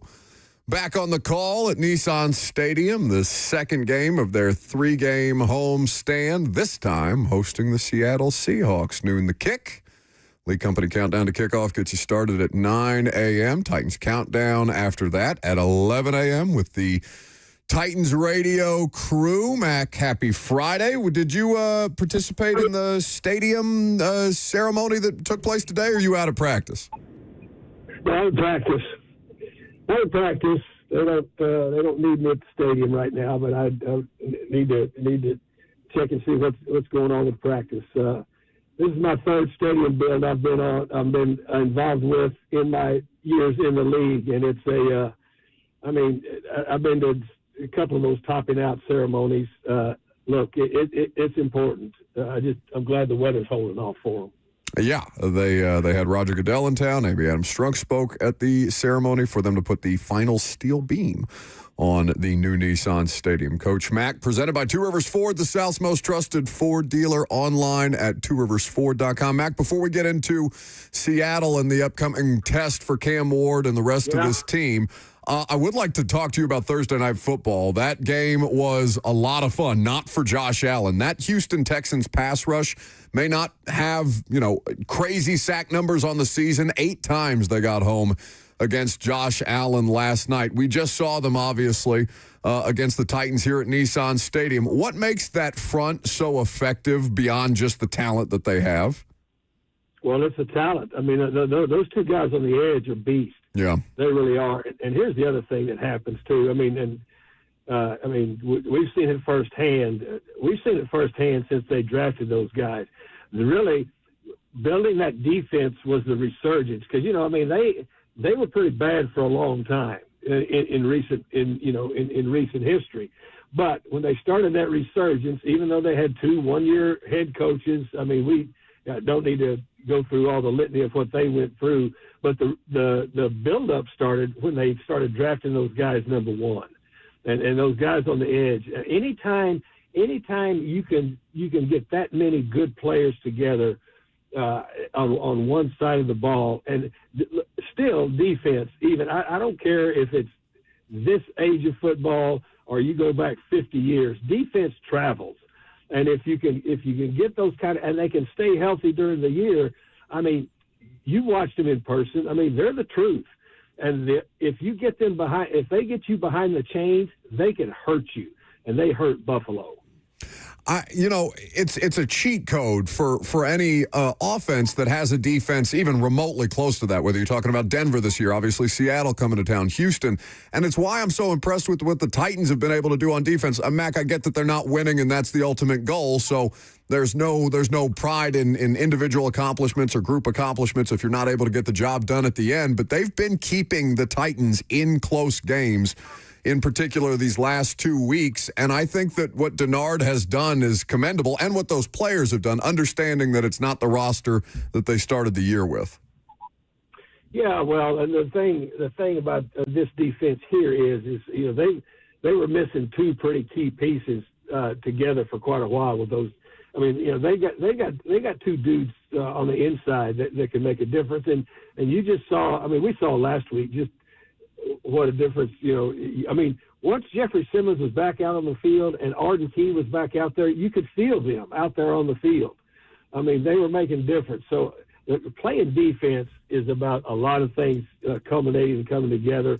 But the thing that you've got to have dudes on defense. And that's coming from a guy that, whose career was made because I was dropped into a room with the Bears full of dudes. And when you've got those kind of guys, you've got a chance every week. That's what they're experiencing right now because they're on their backup quarterback at Houston. But that defense, just to your point, is keeping them in it. Coach Dave McGinnis of Titans Radio with us on 104.5 The Zone. Titans back in action on Sunday, hosting the Seattle Seahawks. Obviously a big challenge, Coach. Seattle, though they're coming off a loss, has been, I guess, one of the surprise contenders of the season. Sam Darnold really carrying over his success from Minnesota. There were a lot of questions going into this season about if the situation around Darnold would be equal or maybe a little bit worse than what he had with all of that success in Minnesota. But what are you seeing work around Sam Darnold this season that he's been able to take advantage of? Well, first of all, they've got their defense is a really, really strong defense at all 3 levels. And the thing about their defense, it's different than the one that the Titans played last week. But what they do, they've done a good job. John Schneider's done a good job of putting together pieces on that defense back there that can do multiple things. They probably play more mismatched defenses than anybody in the league, as far as keeping base in there against 11 or going small against big, just because they've got guys, especially at the second and third levels, that can do various things. That really helps you as a defense do things that we used to call same as, with different personnel, but the same type of scheme. That's number one. But on the offensive side of it, and believe this, if you've watched 1 second of film on them, Jackson Smith and Jigba is the truth. He is the absolute truth. And, when you've got a guy that you can depend on like that, you look at his numbers. I know you run all those alphabet numbers like Rhett does. When you start looking at his numbers of what he's done consistently, let's start there. And then they've got a really decent running game to go with him, a really decent run game. Yeah, he's already crossed 1,100 yards on the season. Through 10 games, there's still 7 left. He's the first receiver to go over 1,000 in the NFL. He is just having an incredible career performance this season. And on the flip side, Coach, Cam Ward had his struggles last week against the number one defense, but we saw a glimpse there in that 95-yard touchdown drive. The issue, Coach, I suppose, has been the amount of turnover due to injuries with the guys around him as he tries to nail down a chemistry with some of those players, whether that's Mason Kinsey. We'll see what Alec Iomander's situation is. How much of this week is spent with Cam Ward trying to nail down that rhythm with guys he hasn't typically played with? Well, I mean, that's one thing about, watching them practice every day like I do. They've got a lot of different pieces in there right now, to your point, but that's where they are right now. I mean, that's where they are personnel wise. And so you just have to, you practice and you get out there to make it work. There's no other answer to that. I mean, there's no magic formula to that, especially when you're down at one position, like what happened to them last week, during the ball game. And then, of course, this week you got to make roster moves, and then it's up to the coaches within a 5-day span to try to put some pieces in place where they can compete against a really good football team coming in here on defense. Coach Dave McGinnis of Titans Radio, kind enough to make some time for us on this Friday, as is the custom, made possible by Two Rivers Ford, the South's most trusted Ford dealer. Mac, I appreciate the time as always. Have a great weekend, brother, and enjoy the broadcast on Sunday. All right, Buck. See you guys. Thanks. That's the main man, Coach Dave McGinnis, with us. Seattle's the toughest defense that he'll face this year. Houston, he just played. I was going to say, he just played the number one defense in the league. Well, he played the number one scoring defense, the number one total defense. Yeah. The number one sacking defense. Yeah. He has played the Broncos in the number one sack defense. He has played, well, that's what I'm saying. Like He's played the Rams. There are these are great defenses that he has played, and they are Seattle is up there in terms of their overall efficiency as a defense. Like they're great at every level.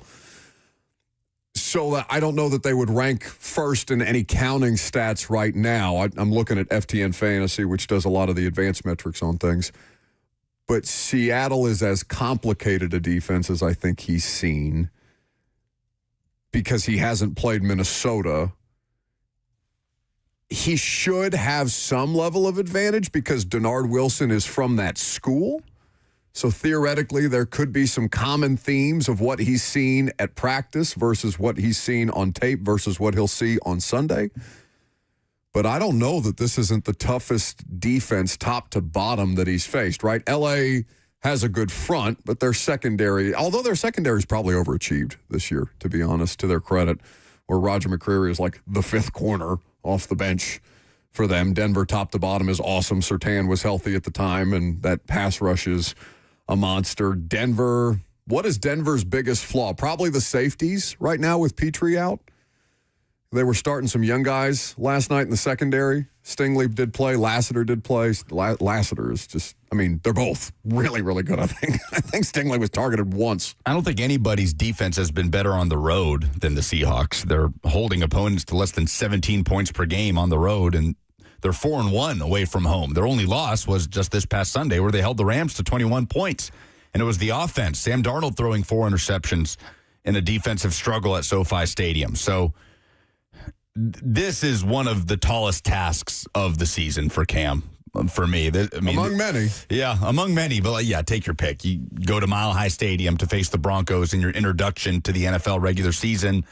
The Rams, the Texans, and Seattle coming in at 7-3 with this opportunity for a get-right game after a big divisional loss.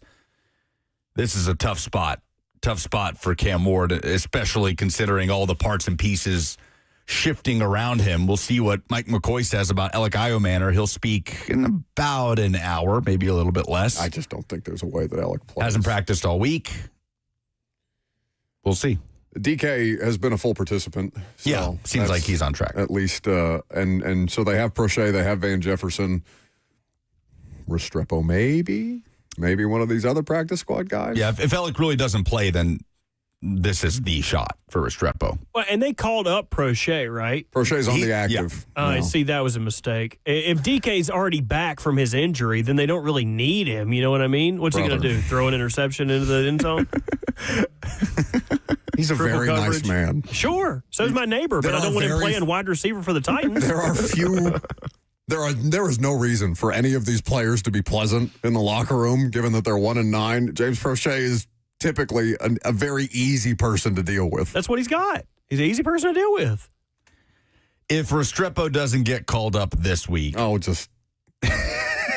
to do that every week for the rest of the season. No, if it doesn't happen this week, I'm done. I'm done. Like, just don't do it. Don't do it. Do it. I don't care. Just stop asking me about it. I don't care anymore. All right? You shouldn't care anymore. If it doesn't happen this week, when they're out there with Robert, Lucas, and me at wide receiver, then it's not happening. And he's just here because he's best friends with the quarterback, and that's okay. Like, I'm okay with that. I'm completely fine with that. And if he goes on to have a successful NFL career here or elsewhere, God bless him. Like, I want nothing but good things for Xavier Restrepo. I just want people to just take a step back. Do you know, like, these aggregator accounts are picking up the Xavier Restrepo videos because they do massive traffic. I don't understand why it's such a cult following. I'm very confused. I think they do something with Miami fans, too. I've seen college football. I've seen Ari Wasserman of On3 Sports talk about this multiple times. He's taken to Twitter and been like, I'm just not an NFL guy, but I just can't fathom how Xavier Restrepo could be such a good player and a gamer in college and not even get an opportunity in the NFL. I think there's it translates to the college football level and Hurricane fans that would love to see Cam Ward throwing passes to Restrepo in the NFL, but it has been an oddly polarizing thing. I'll agree with you on that. I'm surprised that weird. It's driven. So, I mean, maybe that's part of being in the midst of a 1-9 season and just grasping for things to look for, to care about at this point. There's always like a weird cult following player, right? Like, for a while it was NWI, and then they got tired of NWI, and then it's Mason Kinsey, and Mason Kinsey finally plays, and they're like, oh, I hate that guy. Get him out of my sight. But the Restrepo thing is that it's the most nationally attention-grabbing thing that the Titans have, and I don't understand. I mean, he's very grateful for your support because we asked him about it in the locker room. I mean, I don't think it's that much of a mystery. The guy is a record-setting wide receiver at Miami that happened to play with the quarterback of this team and is on this Titans team and hasn't gotten that opportunity. Like, it's pretty easy to see why people continue to harp on it. And also, there's nobody's trying to hold him down. This is not like a Cam Newton conspiracy theory with Shedeur Sanders where the Browns are actively trying to keep the guy down. Like, if the Titans thought he was playable, they would have played him by now. If the league thought he was playable, he would have been rostered somewhere. He's not. He's been on a practice squad the whole way through. So if he gets a chance on Sunday, I hope he does great things with it. If he doesn't, I don't think you should shed tears or say that the Titans have done Xavier Restrepo wrong or any of these things. Just let it lie. Which, of course, will not happen. But they definitely are doing wrong by him because they pulled up James Prochet. I'm going to arrange a time for the two of you to hash this out, okay? Between you and James Prochet. There's nothing to hash out. If anybody should have ill will for James Prochet, it's me because he told me I look like Andrew Luck, which I do. What if Prochet has a really good reason for throwing that interception that one time on a trick play for the Ravens? That you just don't have any context for whatsoever, and if he explained it to you in granular detail, you would come away like, okay. No shot? Irreparable? Did y'all lose that game even? Oh, my God. Like 13-3, dude. Oh, okay. We couldn't even function. Johnny is in Ashland City. Hey, what's going on, fellas? Good afternoon to you. How we doing? Good. Hey, I just wanted to tap in on the Restrepo thing. I think I may have an answer to your question. I mean, yeah, there is like kind of a cult following, and I think it's just for the simple reason that people love an underdog. Without a doubt, you cheer for the underdog, the guy who's got no shot, you don't think. Similar to the movie Rudy. You know what I'm talking about, Buck? You've seen Rudy, right? Yeah, I mean, they already have a Rudy. He's Mason Kinsey. How many Rudys you want? We need as many Rudies as we can get. Have you seen the product on the field? The entire team's Rudy. The franchise is It's Rudy. not the entire team. But I mean, not Jeff. we need some guys with some heart out there who want to make a name for themselves. And for Restrepo, for him, I hope he turns into a Wes Welker. Oh, sure. I hope something great happens for that guy. Absolutely. Yeah, and that nobody's preying on this man's downfall. I think you are. I'm genuinely just confused. That's all it is. All right, more of your phone calls coming up. No, you got to take Big D. What do you mean? You got to take Big D. No, I got to do Friday Fire. Let's hear from Big D. It's just the name Big D. He called back. Just take him. Go ahead, Big D. Very good. Anchor down. Yes, sir. Anchor down. Is that all you have? No, I have. This is the best season that we've ever had, and the Titans need to draft Pavia and just get rid of Cam Ward. Okay, very good. Okay, See, wasn't that worth taking, dude? I've been waiting for 6 minutes for you to take that call. Go to break before I strangle you. The giveaway. We can do it next. No, we can't. What do we have to give away? Preds tickets. God, 615-737-1045. punch you in the face. You have to give it.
The holiday season is upon us, folks. It's still not too late to check this year's financial resolution off your list. Give Trajan Wealth a call today to start achieving your financial goals and set yourself up for not just the immediate, but of course, you and your family's future. If you think you have things in good shape, Trajan Wealth will just give you a second look to provide you some additional insights on your plan and to maybe point out some opportunities that you may be missing. You will have a clearer path to retirement and way more peace of mind. They're fiduciaries, which means they'll put your needs first. You will enjoy the experience from start to finish. Trajan Wealth has had so many success stories here in Middle Tennessee, and you can be the next one. Brentwood and Franklin are their two locations. The number is simple, 615-270-5000. That's 615-270-5000. Or online at TrajanWealth.com. Advisory services offered through Trajan Wealth, LLC, an SEC-registered investment advisor. This is a paid advertisement.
for the opportunity to win a pair of Nashville Predators tickets when they host the Calgary Flames coming up on Tuesday, December the 2nd, 615-737-1045.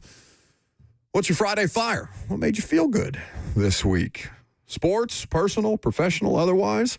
We've had a lot of pregnancy excitement and birth of first child, so we are happy for everybody who is either becoming parents for the first time or will soon be parents.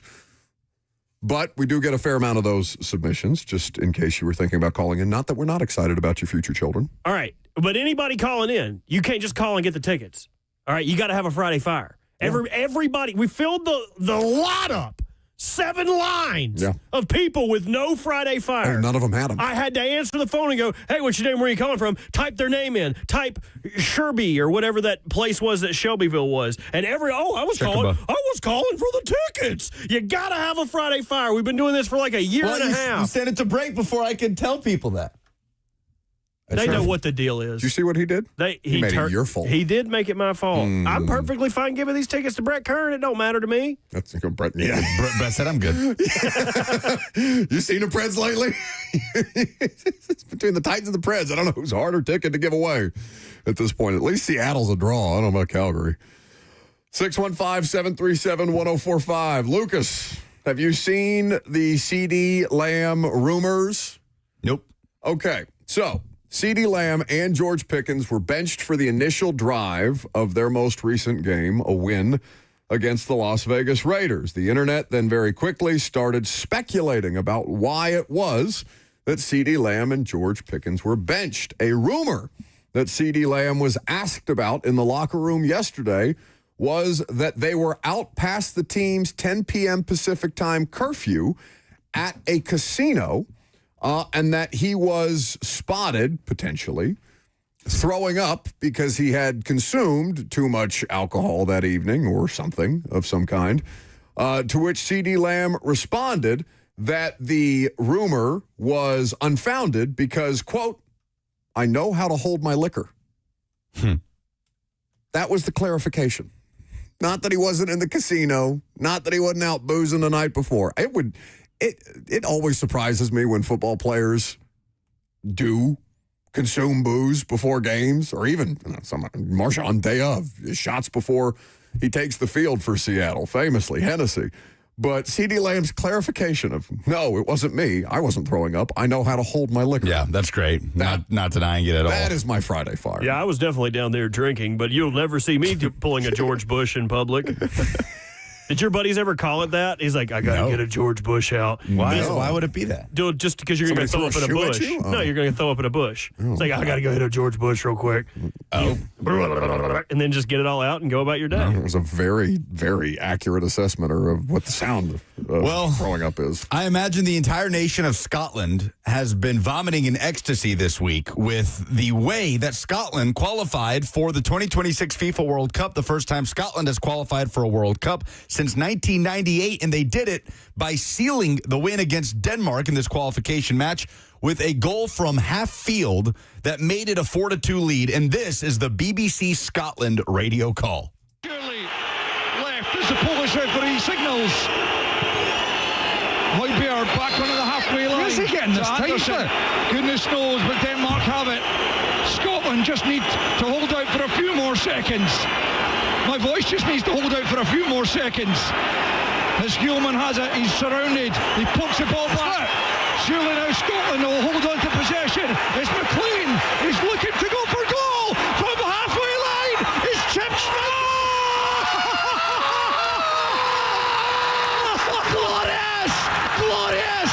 Kenny McLean from the halfway line. Scotland 4, Denmark 2. We are returning to the World Cup. What a night! I don't think there's an accent that I could listen to for hours on end more than a Scottish accent. It's delightful. And the glee and ecstasy of that entire country for its largely, typically downtrodden national team to qualify for the World Cup again. Electric stuff earlier this week. I also don't think there's an accent I hate people like doing an impression of more. Like when people, like I can't. Do a Scottish accent right now. No, I This hate instance. it. I hate it. Instant. I could do like when people do French, like ho ho ho. You know, like That's that not one's an accent. That That's one's a funny. sound that you made. That one's funny. Like oh, I have a baguette. Oh ho ho. Like No. that's funny. But if you do like a Scottish one, like Ethan Haggis or like I don't know, it's just annoying, man. Or You saying words that are associated with the country is not an impression. Look at the Loch Ness monster. Like I don't know, I can't do it. It's annoying. That was not a That was Scottish borderline accent. Latino. Yeah. Okay. But when I was listening to it, all I could think of was the guy that's getting arrested in Australia that's like, what's my crime? Oh, yeah. Enjoying a succulent Chinese meal? Unhand me. Ah, yes, a headlock. You know your judo well. Nicole Auerbach earlier this week announced that we are getting not 1, not 2, not 3, not 4, not 5, but 6 edible mascots in the Pop-Tarts Bowl. Yes. And it is not just sacrificing a Pop-Tart to the football gods for honor and glory. It is 6 edible mascots that will be on 2 separate teams. 3 on Team Sprinkles, 3 on Team Swirls. The fans get to vote which mascot team to sacrifice to Mouth Heaven, which sounds like an incredible place to go. I would love to visit Mouth Heaven sometimes. At game's end, and the biggest edible mascot sacrifice ever. Guys, I think we've peaked. I don't think bowls can get any better than this unless at one point the Pop-Tarts Bowl just stops being a football bowl and starts being the largest mascot bowl game of all time. And Like the Puppy Bowl? Yes, except for it's all mascots and they're all different Pop-Tarts and we have a real game. Did you guys see what Bush's Baked Beans sponsored? I need to pull it up so I don't mess up the facts on this. No. Do you want me to take calls for Friday Fire? while you No, do I'm that? not done. Okay. I'm not done. Very good. I'm not ceding my time, Senator. Instead, we'll listen to you Google something on the I'm radio. not Googling it. I'm looking it up on Twitter. By the way, if you want Mouth Heaven, we could go to any one of Hattie B's 7 Middle Tennessee locations after the show. We could do that today. I talked about most annoying things to imitate. Your thinking hum, like when Pooh Bear's like, oh bother, like your your hum just does. What information are you supposed to be looking I don't up? know. Twitter's slow. Oh, Okay, my God. Bush's Beans name title sponsor of the Boca Raton Bowl, which will now be the Bush's Boca Raton Bowl of Beans. So this season's content is set for Tuesday, December 23rd at FAU's Flagler Credit Union. Had to make sure I said that correctly. So Bush's Best Baked Beans are now a part of it. Every bowl game's going to do this. You're going to have to eat food at every bowl game. It's my dream. It's my Super Bowl. Mike Golick Jr. has been dipping Oreos into mayonnaise for years. We've got oranges at the Orange Bowl. This is great. Let's keep it going. Tostitos needs to sponsor the Fiesta Bowl again. I love food. I know, buddy. 615-737-1045. Quickly, what's your Friday Fire? David is in Smyrna. Hey, so Sunday is my birthday, and I am turning 50. I am going to be mid-century. Happy birthday. That is Happy my birthday. fire. You are 5 years older than... Buck. What? 5 years older than Buck. Nifty. David's birthday. turning 50. That's rude. Next. Wait, how old was Gundy? 40. So you're 10 years older. You're 10 years a man at this point in time. Benito is in Nashville.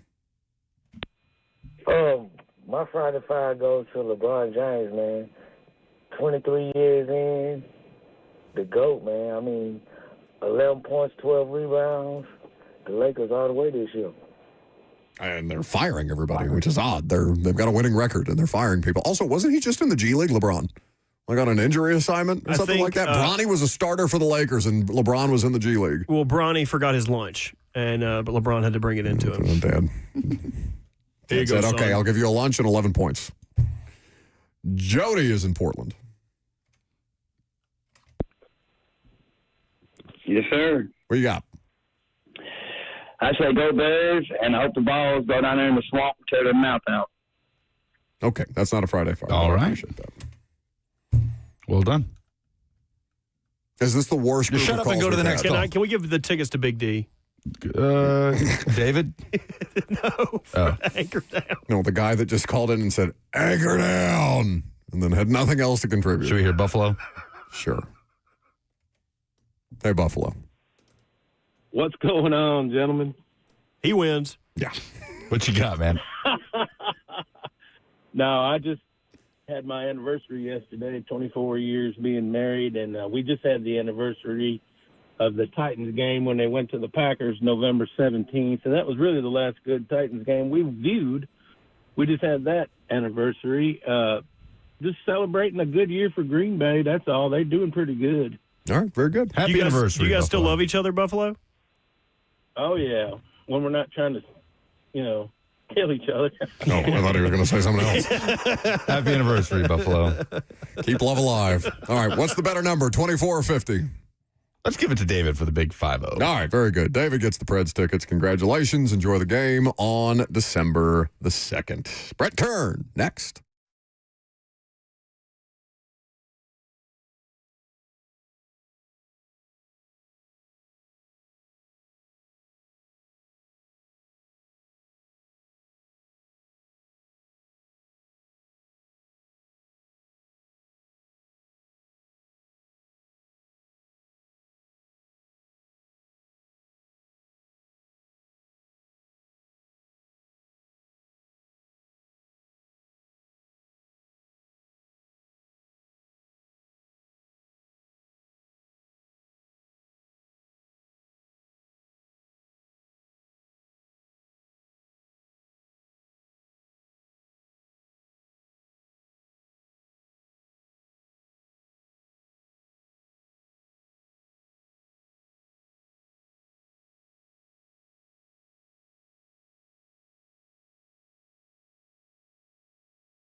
12:03, good afternoon from the 104.5 The Zone studios. I'm Lucas Panzica. Titans interim coach Mike McCoy is set to meet with reporters coming up in a few minutes to update injuries. Rookie wide receiver Chimere Dike has been a full participant all week with a chest contusion.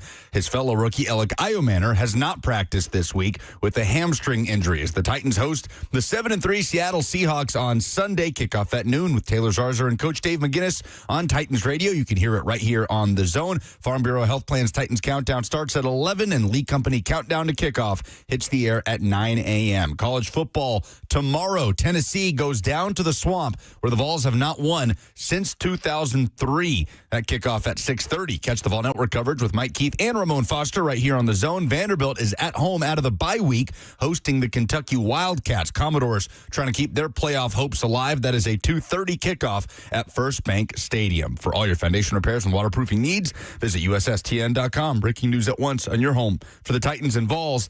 This is 104.5 The Zone.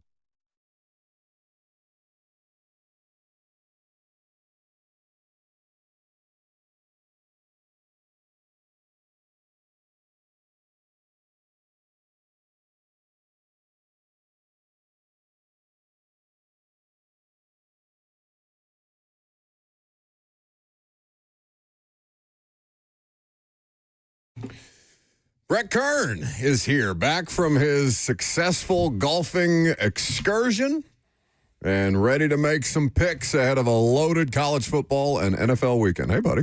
What's going on? He was kind to lie to us on his way in the door. I think it's the first lie Brett Kern's ever told when he said he missed us. I did. I mean, it felt like, I wasn't here Monday, and I felt like I hadn't been here for a month. And, I just felt all out of sorts, not being able to talk about the Titans game.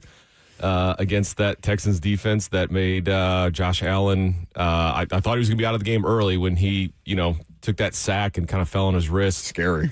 But yeah, it's. I hope it puts into perspective for people just to know what Cam Ward has gone against in his rookie season. It's already hard enough to be a rookie, especially the quarterback position and everything that you're learning on top of having your head coach fired midway through the season. But to go against some of the defenses that they've gone against it's been difficult. It's a really hard way to start your career. When you're going against the Broncos, lead the league in sacks, and the Rams top 5 defense, Colts top 5 in rushing, which the Titans obviously have last in the league in rushing, which is not great to help them out a little bit. But the Texans again. Patriots first in rushing defense, and then the Chargers are another top 5 defense. So obviously besides Arizona and the Raiders, it's been extremely tough. And now he gets to go against Seattle, which is another top 5 defense. So it's tough, but there's some good things on Sunday that he did, but obviously injuries, and so it's just it's a tough hill to climb. And the penalties. I mean, the penalties on offense were the thing for me, Brett. And it's I don't want to demonize J.C. Latham, but 4 penalties for one player, 3 false starts and a holding. The holding, whatever, I could go either way on, but it was inexcusable for them to be in a 1-score game and to be that sandbagged again when they I think they've done a pretty good job. The penalty situation was an avalanche of them early in the season, and they've done pretty well It got better under, Mike McCoy, but it seems to have. Yeah, but obviously Sunday, once again, you put yourself behind the sticks on most occasions, and you allow Will Anderson and Daniel Hunter to tee off. And what's crazy is the first sack didn't even come to the fourth quarter. On that strip sack, and so obviously Cam was doing a really good job. I think the season he's around 2.97 seconds, to get off. And early on that first half, it was like 2-2. Yeah. You could tell a lot of quick routes, short stuff. And then obviously when they were down, they needed a little bit more, instead of those 3-step, 5-step quick drops, all of a sudden it became 7-step. And that's tough. But you saw what those guys did last night. I think now both of them are top 3 in sacks. I think Hunter's got 11.5, and Anderson's at 10.5 or 11, which is crazy. But it's penalties don't help, that's for sure. And hopefully they can clean it up because once again, you're behind the sticks against Seattle, and you're in trouble. Robert, you said that both tackles for Buffalo should have been called for a false start on that 4th and 27, right? I mean, Will Anderson and Danielle Hunter will do that to a lot of offensive linemen, but it seemed pretty clear that the refs just missed it. Oh yeah, they definitely left. Like if you slow it down and it's like, okay, you see them move before that ball ever moves the ground. Yeah, I mean the impact of rushers like that obviously can result in those penalties. They can result in holds and can be just as detrimental as a sack. But here, didn't an official get hurt last night? Yes. So they were down an official. We had a replacement ref. We had a passing of the white hat. And they were having to do the play clock on the field. The clock judge was out or something like that. Yeah, well, that doesn't. Well, I think they only had the back judge. He's the only one. Instead of having two guys back there, there's only one now watching the offensive line. Is that correct?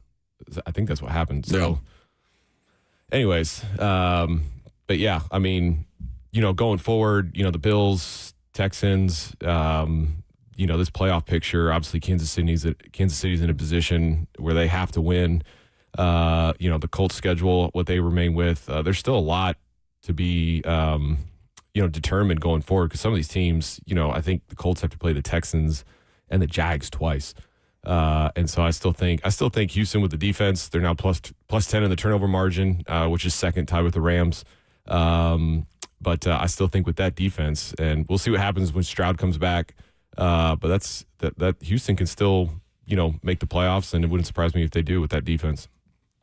What are you watching for at this point down the stretch here, these last 7 games, when it comes to Cam and this offense, understanding it doesn't get easier with the Seahawks, and you still got to see the Chiefs, and you still got to see Myles Garrett, the amount of turnover with his receivers coming in and out of the lineup due to injury. Like, what are you trying to pay attention to, understanding all of the obstacles in front of Cam Ward for the last 7 games? Yeah, I mean, honestly, just looking at Cam and it's crazy that he led the team with rushing on Sunday. But not when you consider the Titans' rushing attack right now. I know, but just to see him run, 3 times and a 20-yarder and a 10-yarder, and even something as little as that 3-yard run down in the red zone, instead of taking a sack, for 7-8 yards, you get 10. That's a 10-yard kind of yardage difference, right? And so, taking that sack, obviously you're behind the sticks. And for him just to get 3 yards, even though he's tackled, you're now still kind of ahead of the sticks, especially down there where things get so tight defensively. But yeah, I mean, honestly, I'm just looking at Cam just to see, how he's doing with some of the throws that he's making. He had a couple, I think he had one to Io Manor that he just kind of airmailed him and he was open. Had another one. Obviously, the whole thing with Kinsey. Obviously Calvin Ridley's the one that's running that route, and for Mason to come in and just kind of get turned around a little bit. But, I'm just watching him and just kind of his technique, his poise. It's tough when you got guys with injuries and you're trying to create chemistry with guys that are coming in off the practice squad that you don't really have reps with. I think Nate Washington talked about that earlier this week, but it's tough. But, still just to develop as a leader. And like I said, his technique going forward. So, and honestly, hopefully, I just don't want him to get hurt at this point, with some of the teams that they still have left and the guys that they have to go against. Just really wanted him to be able to put a full 17-game season together just to really get those games under your belt. The more reps you got, the more playing you get. Playing time you're getting, that you really, it's only work out for him for the better. So still a very tough stretch left for him. So I wonder if we see him utilize his legs a little more again this week. I feel like we talked about that last week leading up to the game. Mike McCoy talked about that, sort of that part of his development on when to take off and run. We asked Coach Mack about it Friday. And then Sunday, it's like, look at Cam Ward making someone miss on a 20-yard run during that 95-yard drive. He's just running out of survival at that point. You could tell, too. I mean, he's a baseball player. Like, how he slid was like, man, that's pretty darn good. Yeah. It's like sliding into second base, third base, right? Used to make me insane watching Tannehill not be able to. I mean, Tannehill knew how to slide, but I don't know. Sometimes it looked a little awkward. Yeah. Must be the coconut husk on the turf. Just makes it look effortless for him. But, yeah, I mean, we've talked about it multiple times, just to be able to alleviate some of that pressure that he takes on that pass rush. If he can just kind of manipulate the pocket, shoot through the A gap, B gap, and get out there to some open space and understanding, if they're in zone compared to man, like when you're going to be able to do that too. So I just think, I've said it before that if he can go out there and get 3 or 4 or 5 rushes, for 20 yards. Nothing crazy, but just enough to where he's potentially not taking those sacks. I think will just help him out tremendously. So he might need to do that this week. And going forward, especially the Browns, you got Myles Garrett, leading the league with 15 sacks. So best of luck when that happens. Brett Kern, thoughts and prayers on your Week 14 game in Cleveland. Yes. You may be uniquely equipped to answer this question because there is a cult following for Xavier Restrepo. You don't have to be on social media to know that. He, though, should he be called up and should he be active on game day? So there are two hurdles that he would have to first overcome before this is even a talking point. But if he is going to be active on game day, Brett, he must play special teams. Yeah. So for you as a punter, if things are shifting around and you're getting with a guy or getting a guy potentially that probably is doing some special teams work in practice, but mostly he's repping scout team, like what's the kind of the acclimation process for the special teams unit when you guys are getting fresh blood, for lack of a better term, called up from the practice squad that may not be your normal guys on special teams? Yeah, that actually happens a lot. As far as guys that are coming up, they get elevated, just a game day elevation, whether it's to, kind of be a backup corner, maybe it's third string corner, wide receiver, but they have to be able to play special teams. And when do you know that those guys are going to, like, are you told that, hey, this is what our special teams unit is going to look like on Friday, on Thursday? What does that look like? Saturday. Okay. Walkthrough. When we go out there for a walkthrough, that's got to feel good. Hey, there's Restrepo as my gunner. All right, cool. Very good. Sometimes obviously if someone's out, you get a pretty good idea. Other times it's just a numbers game where it's like, hey, there's three guys.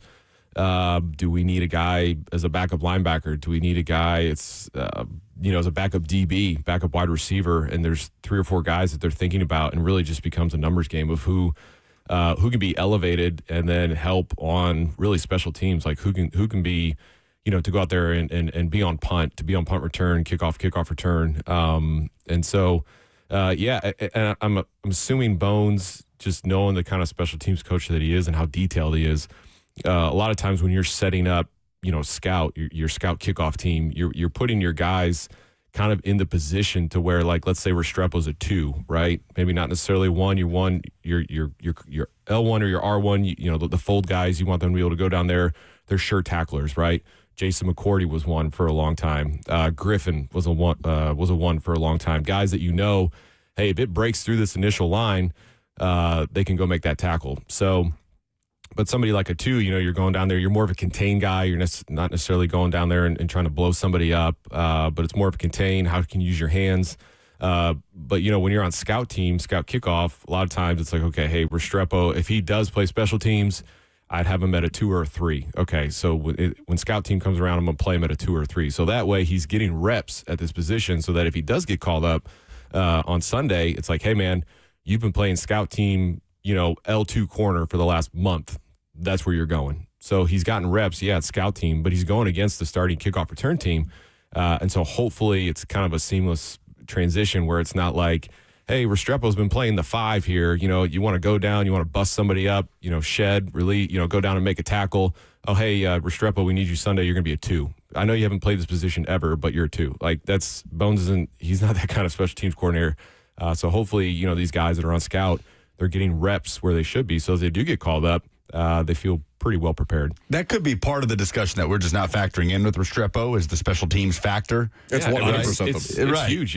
And so it's just, if he's there, it's because he will have earned that opportunity on special teams in the eyes of John Bones Fossil, and then the chance will be there. And it's just because it's very rare. It's very rare for a guy to get called up just to be like, hey, Restrepo, you're the slot. No shot. And so where compared to like Mason Kinsey, he gets called up and it's like, hey, man, you're the slot. Oh, also, if you have to return punts, you're going to return punts. Oh, you can return kickoffs. Hey, also, we need you at gunner. And then also we need you at the L2. Like, very versatile guy that can play in a lot of spots where if Restrepo, it's like, hey, man, he's not fast enough to play a gunner, right? So then all of a sudden you kind of start fitting him into this box where he can maybe only play 1 or 2 spots on special teams where Kinsey's like, hey, man, I can be on punt return. I can be on punt as a gunner. I can do kickoff return. I can return punts and play wide receiver. So, well, just give him a chance, and it's just Oh, for God's sakes. Hey, let's start a business. Let's get some Restrepo shirts going and sell them on Broadway, and bam. Yeah, man. Knock, knock. Open up the door. It's real. That's right. And it's right there. Are you trying to do a DMX thing? First you're going to rock, then you're going to roll. Go to break. You know what I mean? Huh? You know, weren't Can ready. we come back with that song? You know what I'm saying. No. Buck has specially requested a song to play at 12:20. I have, actually. Eric's going to give it to This you. is the Hoosiers fight song? No, my buddy put out a song today, and I'm very proud of him, so we're going to play that and do picks with Brett Kern coming up next.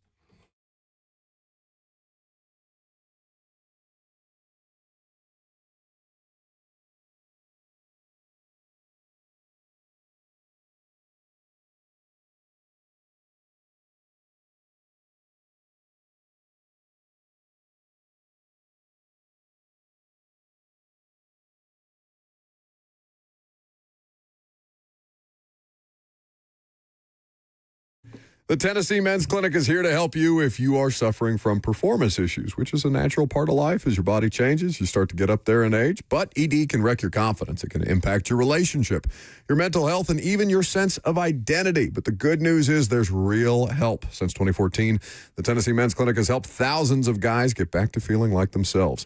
They are urology-based and staffed with multiple licensed providers who specialize in men's sexual health. They use proven treatments tailored to your specific situation. No one size fits all. Too many guys rely on pills that don't work or come with nasty side effects. There are better treatments that are out there, and sometimes it's a combination of those things that finally unlock the results that you've been missing. Your initial appointment is only $99 and includes a full medical consultation, blood work, and if medically advised, a test dose right there in the office. So call them today at 615-208-9090. That's 615-208-9090 or book easily online at TennesseeMen'sClinic.com.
Welcome back to the show. That's our buddy Thomas Edwards. New music from Thomas Edwards on a Friday. The former Vols offensive lineman, Kingsport, Tennessee product. This is I Know Better. You can check it out on Spotify. You can go follow him at Big TP Edwards on Instagram. He's posting all the links. So go give him a follow. Stream some good country music from a local guy who helps us out from time to time. We haven't had Thomas on the show in a while, actually. Very talented and funny dude. Yeah, I mean, none of us, save Brett Kern, are talented or funny. Yeah, I think that was probably an accurate assessment. I was just good at kicking footballs. No, you're good. You're a scratch golfer. Well, you may be a better golfer than you were a punter. No, that's not true. I've played with some guys that are on the Corn Ferry Tour, and they just clean my clock. Yeah. So it's different. It's kind of like when someone's like, yeah, man, I used to punt in high school. I'm like, all right, let's go. And then, how does that... Hey, man. How often does that happen to you? Yeah, I used to punt in high school. All right. Let's see it. A fair amount, actually. Actually? Yeah. What is wrong with people? That's like you walking up to any player of any level of soccer professionally whatsoever and be like, yeah, I won my beer league D level. Division E. Which so I guess is worse than D. Yes. E for excellent. Remember, we talked about this. E for elite. A champion. We Lucas. lost on Tuesday. So our little 4-game winning streak came to an end, but I scored, which is all that matters, right? Oh, so we're that kind of player. How sad is that goalie? How drunk was that goalie is the better question. He's seeing 3 soccer balls flying in his head. It was an empty net. Yeah, that sounds about right. Pounced on it. Yeah. I'm a poacher. Okay, very good. You have picks? Mizzou at Oklahoma. Yes. Number 22, Missouri, 7-3. OU trying to keep their playoff hopes alive. Vanderbilt fans rooting for the Tigers on the road in this one. Bo Pribula has kind of come back to at least practicing in a limited capacity and warming up, but it is going to be the freshman, Matt Zoller, starting in Norman. Oklahoma, 6.5-point favorites, Brett. Yeah, Missouri got the nice dub last week versus Mississippi State, but unfortunately they're 0-3 versus ranked opponents this year. Obviously, Oklahoma got everything to play for. Win this week, next week home LSU, and they're in the playoffs. But we've talked a couple times about Ahmad Hardy this year. Now he leads the country with 134 yards per game. He's first in rushing with 1,346, and he's third in touchdowns with 15. But I don't know how far. Or if he can carry this Missouri team against a top 10 defense in Oklahoma. Oklahoma sits 8th in scoring D, only allowing 14.8 points per game. They're third in the country against the run, only allowing 82 per game. And they're second in the country with sacks at 37. So this is a tough defense. Tall task for Missouri on the road. So I like Oklahoma to cover this one. I would also take Oklahoma, and to me, it would be turnovers, right? They forced 3 against Alabama. That was basically a death sentence for the Crimson Tide at home. If you can do the same to Missouri visiting you, that would be a huge benefit for Oklahoma, who's getting, I don't know, what do we think about John Mateer right now? Because he wasn't special in this Alabama game, but he did enough. Doing enough, yeah. I feel like that's enough to put a waning Missouri team down. I'd take Oklahoma to cover that. Top 15 matchup in Eugene, USC trying to keep their quiet playoff hopes alive. They're just sitting there at 8-2, and if they go in and win this game, they're right there. They're in the mix. They're in the rankings. Oregon, the number 7 team in the country, a 1-loss team, but they are 10.5-point favorites at home. Did you see who the guest picker is? No, who is it? Sweet baby angel, Marcus Mariota. Oh, nice. Yeah, they got him to, I don't know how he's going to do up there, but it should be fun. Very cool. Good for him. Media darling, Marcus Mariota. Such a nice guy.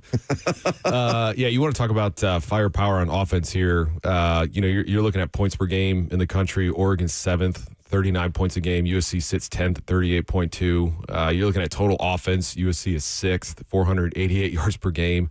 Oregon's 11, 475 per game. And then USC is 2nd in yards per play at 7.43, and Oregon's 3rd at 7.37, which is crazy. But Oregon, 3rd in total defense behind Ohio State and the University of Toledo, only allowing 235 yards per game. The question is, can Oregon slow down Mekhi Lemon? He's 2nd in the country, 109 yards per game, 15.3 per catch and 8 TDs. And Mayava, who's 10th in the country in passing at 286 per game. And he's also 2nd in the country in yards per completion at 9.5. But USC's 2 losses on the road at Illinois, at Notre Dame. I don't know. I feel like this one was a tough one, but I feel like USC can cover this one. I'm going to take Oregon to cover. There was a really good stat by ESPN where you look at some of the success that USC has had on offense. Trojans are top 5 in early down success rate at more than 50%. But if they do not hit on their early downs, their entire structure of the offense falls apart. So I think that Oregon can put them in disadvantageous situations. Sure. I think that they can run away from them in this game. At least I'm hoping, because I'm going to bet Oregon minus the 9.5. I'm also going to take Oregon. I would take the over at 59.5. This might be a game that I text you guys tomorrow or tonight saying I regret this pick and I switch. It is your prerogative.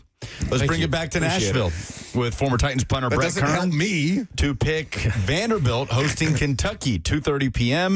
This game will be on ESPN at First Bank Stadium. Playoff hopes still alive for Vandy. They might need some help, but first and foremost, they got to win, and they are 8.5-point favorites against the Wildcats, who have shown a pulse here with Cutter Boley at quarterback.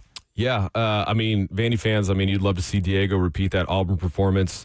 When he went 25 of 33 for 337, 3 TDs, no picks. He sits at 21 TDs, 5 INTs for the year. And he's 10th in the country in completion percentage at 70%. He's not Blake Horvath at Navy, who leads all quarterbacks with 986 rushing yards, which is 11th in the country overall, which is crazy. But he does lead the doors with 613 rushing yards and 7 TDs on the ground. So this team goes as Diego goes. Eli Stowers leads all tight ends in the country with 669 receiving yards. ESPN had Vandy as kind of the last team out of the college football playoffs. But I think, with 2 wins to end the season and maybe some help, you never know. But just the way that Kentucky's been playing, I think Vandy wins it, but I think Kentucky can cover this game. I'm going to take Vandy to cover. They're 5-1 against the spread this season. They've covered 3, pushed once in their last 4. I think that, with a little additional momentum and Kentucky, I'd be curious to see how sustainable this is for Cutter Boley. But, Lucas, I don't know how you feel about this. I feel like he's looked better and better every week. They're not necessarily stringing together great success, but it's definitely something for them to build upon. They look like a team that's playing for something. They're playing for bowl eligibility. Mm-hmm. They're playing to beat either Vandy or Louisville, an arch rival. Yeah. And think about the momentum that could take them into the offseason if they were to go 2-0 in those games. Right.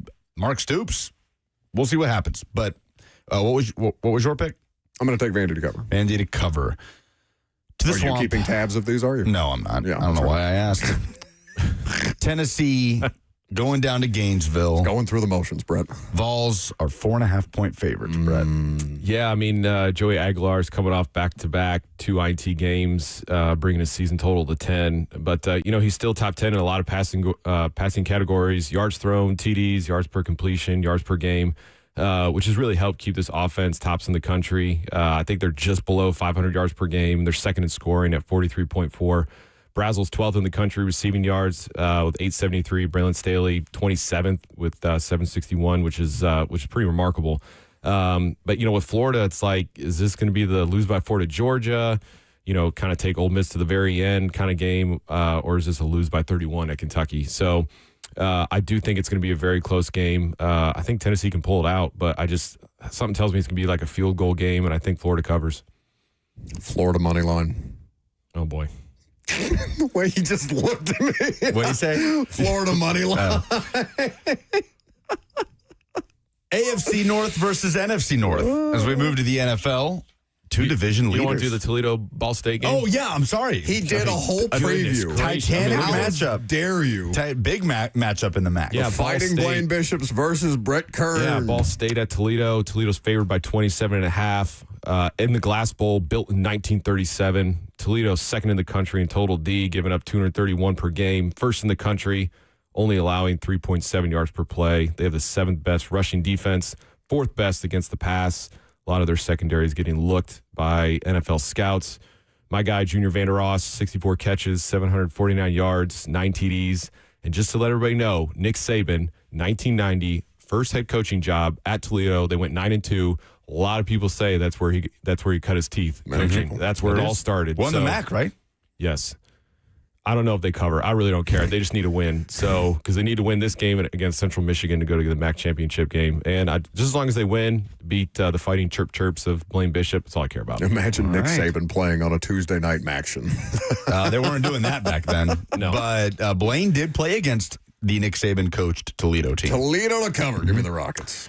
Steelers at Bears. A couple of division leaders. Chicago, 2.5-point favorites. They're kind of on a roll here, looking for a fourth straight win as they host the Steelers. Aaron Rodgers seems like he's going to play. Yep. I've had that broken wrist before. Not fun. And that was just catching, snaps and trying to punt, let alone playing the quarterback position. But, Bears, tell you what, plus 16 in the turnover margin, which leads the league, and they're leading the league with 22 takeaways. They have 15 interceptions, led by our guy, KB. Kevin Byard with 5, leads the whole league, and then Tremaine Edwards with 4. And obviously my Toledo math adds up that the offense only has 6 turnovers all year, which is pretty remarkable with the new, first-year head coach, Caleb Williams, and that whole transition. But Pittsburgh's not far behind. I mean, they're plus 8 in the turnover margin. Steelers are fourth in the league with a 34% blitz rate. And Caleb Williams has actually shown some success versus the blitz. He's got 7 TDs, 0 picks. But when there is a blitz, his off-target rate jumps to 28%. So that sucker's in the dirt or it's out of bounds. So Steelers are 1-5 against the spread in their last 6 road games. So I think it's going to be tight, but one of those grind-out matches. But I think the Bears can cover that, maybe, win by a field goal. My guy, Cairo Santos. So I think the Bears cover. It won to win last week. I'll take the Steelers to cover. Assuming Rodgers is playing, I'll take the Steelers to cover. I think that they need it. Chicago is in a good position. They've got at least positive momentum in a division that's not going to be easy to win in the NFC North. But I think the Steelers need it worse right now if they're to keep pace with Baltimore, who is resurgent. Robert Walsh fears the Jets this weekend for reasons that are beyond my comprehension. But still, I'll take the Steelers plus money. Just like we all predicted, it is Week 12, and the Colts are playing the Chiefs, and it's the Colts that are in the discussion for the 1 seed in the AFC at 8-2. They go to Kansas City, who is in danger of falling below 500, is at this point in time outside of the AFC playoff picture. The Chiefs have been good at home. They're 4-1 at Arrowhead, and they are 3.5-point favorites, Brett. Yeah, this starts the gauntlet. Back half of the schedule for the Colts with who they have left, NFC West, and obviously the Texans and Jags twice. But, Colts are still the best offense in the league statistically. First in points per game, 32.1. First in total offense, 400 yards a game. Third in passing, third in rushing. Daniel Jones, though, has 4 interceptions in his last 2 games. He only threw 3 in his first 8 games. But this is the Chiefs defense, top 10 D in the NFL. They're 7th in total defense, 9th against the rush, 11th against the pass, 4th scoring D, only allowing 18.1 per game. When Daniel Jones gets pressured, his QBR dips from 62 down to 52. 66 down to 52, and his off-target rate jumps to 21%. And Spagnuolo, that dude is a wizard, and he can dial up some blitzes. They have a top 10 blitz defense, but the Chiefs need this win. They currently sit at 45% chance to make the playoffs, and a loss takes them down to 29%.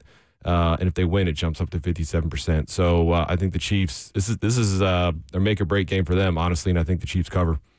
Really quickly, Xavier Woods, Alec Ironmaner, and Kendall Brooks, a defensive back, all ruled out for the Titans against Seattle. So that hamstring injury is going to keep Alec down for at least 1 game. Knock. Robert, I'm so mad at you. Open up the door. Stop it. Robert informs me that Daniel Jones is listed with a calf injury, but the injury that is limiting him is a fibula injury, which sounds problematic. Against Steve Spagnuolo's defense, that does not seem like a favorable outcome. The Chiefs, though, they are blitzing that much, and maybe because Spags, we know what Spags does anyway, and that's kind of his, what, Lucas? His modus operandi. Yes, indeed. I'm glad I taught you that. Modus operandi. Yes, it is indeed. But they need to, because their third down success on defense has taken a bit of a dip, which has been the Chiefs' saving grace these last couple of years where their offense has sputtered. I will take the Chiefs to cover.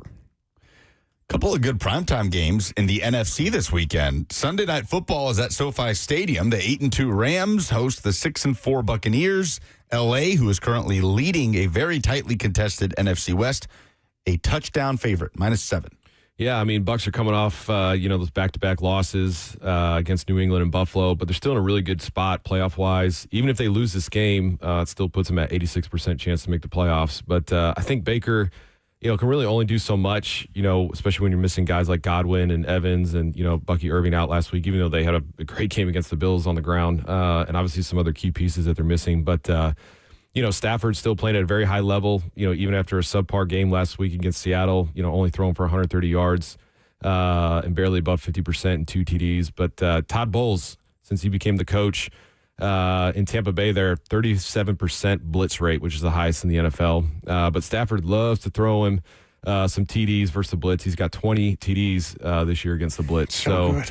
Pretty darn good. That 7 number is kind of crazy for me. I wish it was either 7.5 or 6.5. I saw it at 6.5. You got it at 7, Lucas? I've got it at 7 because it opened at 2.5. Oh wow, which is crazy. It's the Bucs injuries. Yeah, they've been piling up. I think the Rams win it by 10, kind of like what the Bills did last week. So I think the Rams cover. I'd take the Rams to cover too. Stafford's playing really well. Baker, the Bucs are out of players. Yeah, exactly. Like you feel for Baker because I don't think his plays dropped off that much. He was good last week in a shootout loss against Buffalo, but I mean, you don't have a receiver that's been 1,000 yards every single year. And how many people are going to outlast Josh Allen when he has 6 total touchdowns? Yeah. By the way, the second player in NFL history to ever have 3 rushing, 3 passing in the same game. Anybody name the first?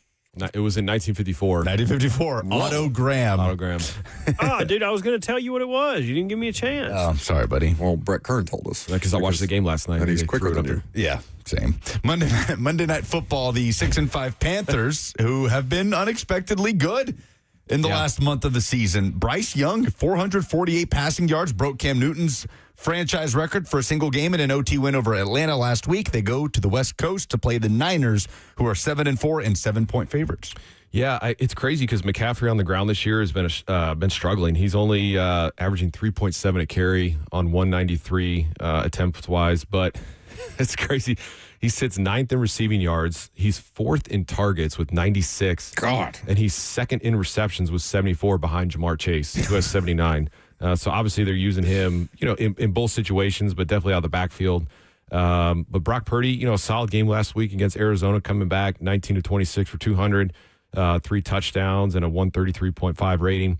But I think for Carolina, I mean, you see what a solid run game has done for them, for Bryce Young, and a number 1 target in Tet. And you can see how that's really helped out Bryce Young and this offense just in general. And so, Tet's having a very solid rookie season. He sits 6th in the NFL with 748 receiving yards, and Rico is 4th in rushing with 833. So you can see how the two of them and just in general have complemented with Bryce Young and how he's looked. But, Carolina is on a pattern of win, loss, win, loss, win. And so the next one would be a loss. I learned that in elementary school, the pattern game. And so I'm just going with that, the pattern game that I learned way back in the day. And I think the 49ers, I think they cover this 7. It's a big number, and I know Carolina's got to travel out there, and Kyle Shanahan is a wizard. This is why I think he should be the favorite for Coach of the Year. He is doing so much more with so much less than the other leading candidates right now. I will take the Panthers to cover. I don't feel great about it. Panthers injury report, a lot of names on defense. You got Salah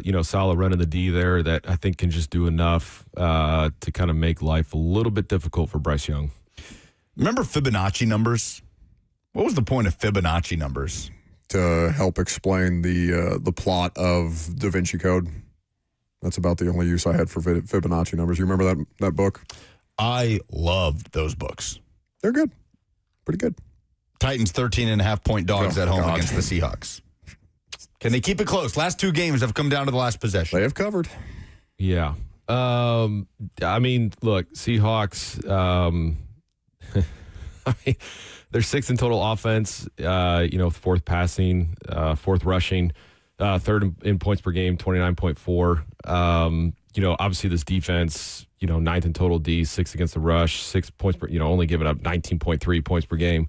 And JSN, best of luck trying to cover him. Yeah, that's the thing. And what he's doing is just remarkable. I mean, he's got 52 first downs on his own, 19 catches over 20 yards, explosive plays, which is first in the league. 97 targets, 72 receptions. We can go on and on about, Sam Darnold, what he's done, and JSN and their connection. But I think, for the Titans to really be able to keep this game close, Seattle sits at -7 in the turnover margin. I think we've talked about this before with, previous game with Seattle and, 11 interceptions, 9 fumbles lost, which is first in the NFL.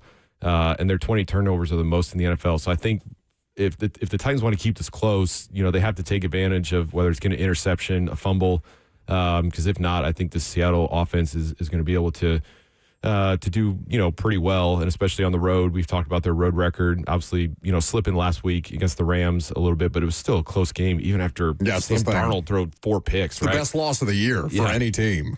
So I think. Did you have 13.5 or 12.5? 13.5. But I like I think the Seahawks are going to cover. I'm going to take Seahawks by 2 touchdowns. I was encouraged by Cam Ward against the Texans, but I think that there's nobody in that secondary that's got anything for Jackson Smith and Jigba. I just don't know if the Titans are going to be able to score. Yeah. Brett, thank you, and good luck to FRA tonight. Yes, Lausanne state semifinals. So let's go get a dub and head to the States.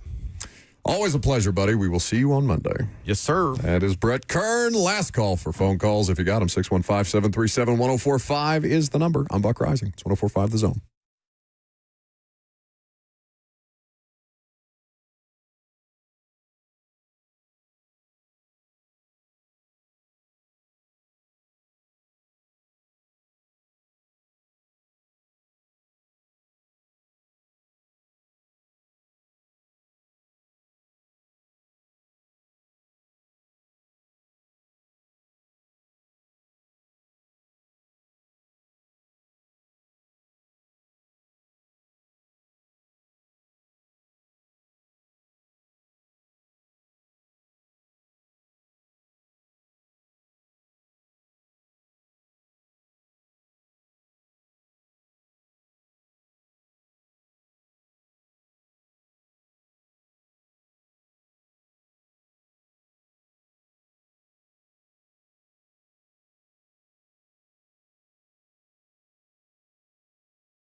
Last call for phone calls if you got them. 615-737-1045 is the number. Like I said to start the show, Lucas is on the call for My TV 30 with our friend Josh Corey. Yeah, Page versus Beach. Page undefeated. Beach winners of 10 in a row. Spot in the 5A Final Four on the line. Are you teasing celebrity interviews that you are endeavoring to perhaps to land? The Page sideline does happen to be star-studded on any given Friday night. That's cool. You go to a high school football game, you see a bunch of celebs who may or may not have skin or kids in the game. Can you bet on high school football? That sounds deeply illegal. Kids are getting out of an algebra test. Maybe in the darkest corners of sports gambling. That's where I want to live. Meet someone under the bleachers? Like, what are you talking about? Accost a high schooler the way that one guy did Jimmy Butler. Green apple looking ass. So this is what's the best high school game of the weekend? I know that you're going to say the game that you're on, but beyond the game that you're on. Oh, that's a good question. People are suggesting that I call the gambling hotline, which I know by heart at this point in time. This is always the time of year that these Middle Tennessee powerhouse teams play an undefeated West Tennessee team that I have not seen any of. Like Whitehaven plays Ravenwood at Ravenwood tonight. Whitehaven 7-4, right? Their record isn't great. They've lost to Ensworth, but like these teams are always so sneaky talented and you can get got by one of these teams. Southwind, the Jaguars out of Memphis or at Collierville. So there's always these sort of crossover games. But no, of course, I'm going to say Page versus Beach. That's why we're there for Friday Night Rivals on My TV 30. You did not regale us with your weekend adventures at the casino. Oh, now you need something from me. No, I could just go to polls and call it a day. Would you rather I do that? Was there something I was supposed to tell you from that? I don't know. Yeah, I don't know. I think we kind of covered it. I saw these two old men fight in the smoking room.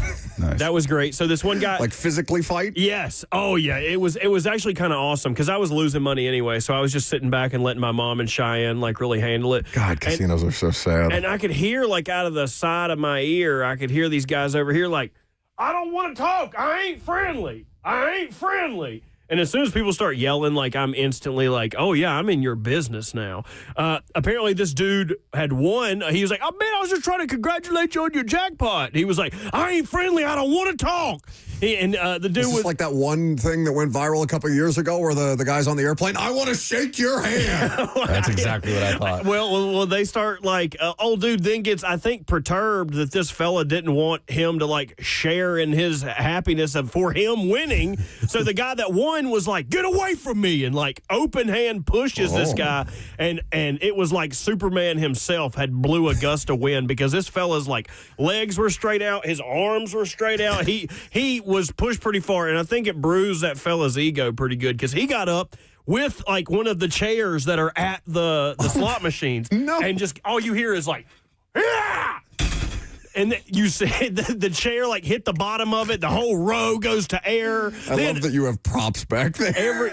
Every woman that was playing beside them was upset because they was just about to hit their jackpot. Errors on all the slot machines. And then he's like, I need security in here right now. And by the time security got in there, that fella was gone. Like Splitsville, USA, population him, bro. He was not in the room anymore. So that was the most eventful. Also had some great Gorgonzola crusted medallions that I didn't have to pay for. It was incredible. Oh, what? It's like what's the fanciest piece of steak? Filet? Oh, mignon. Yes. So it's like a mignon with the Gorgonzola crumble on both sides. Oh. Exceptional. I don't know why the lady kept laughing when I ordered it, but well, I'm very happy for you. Yeah, me too. Go ahead. No, that's it. That's all I had. If we had done the polls today, Lucas, who would the polls have been presented by? You tell me. It's literally the last thing you have to do today. What are you doing on your phone right now? I have so much to do today.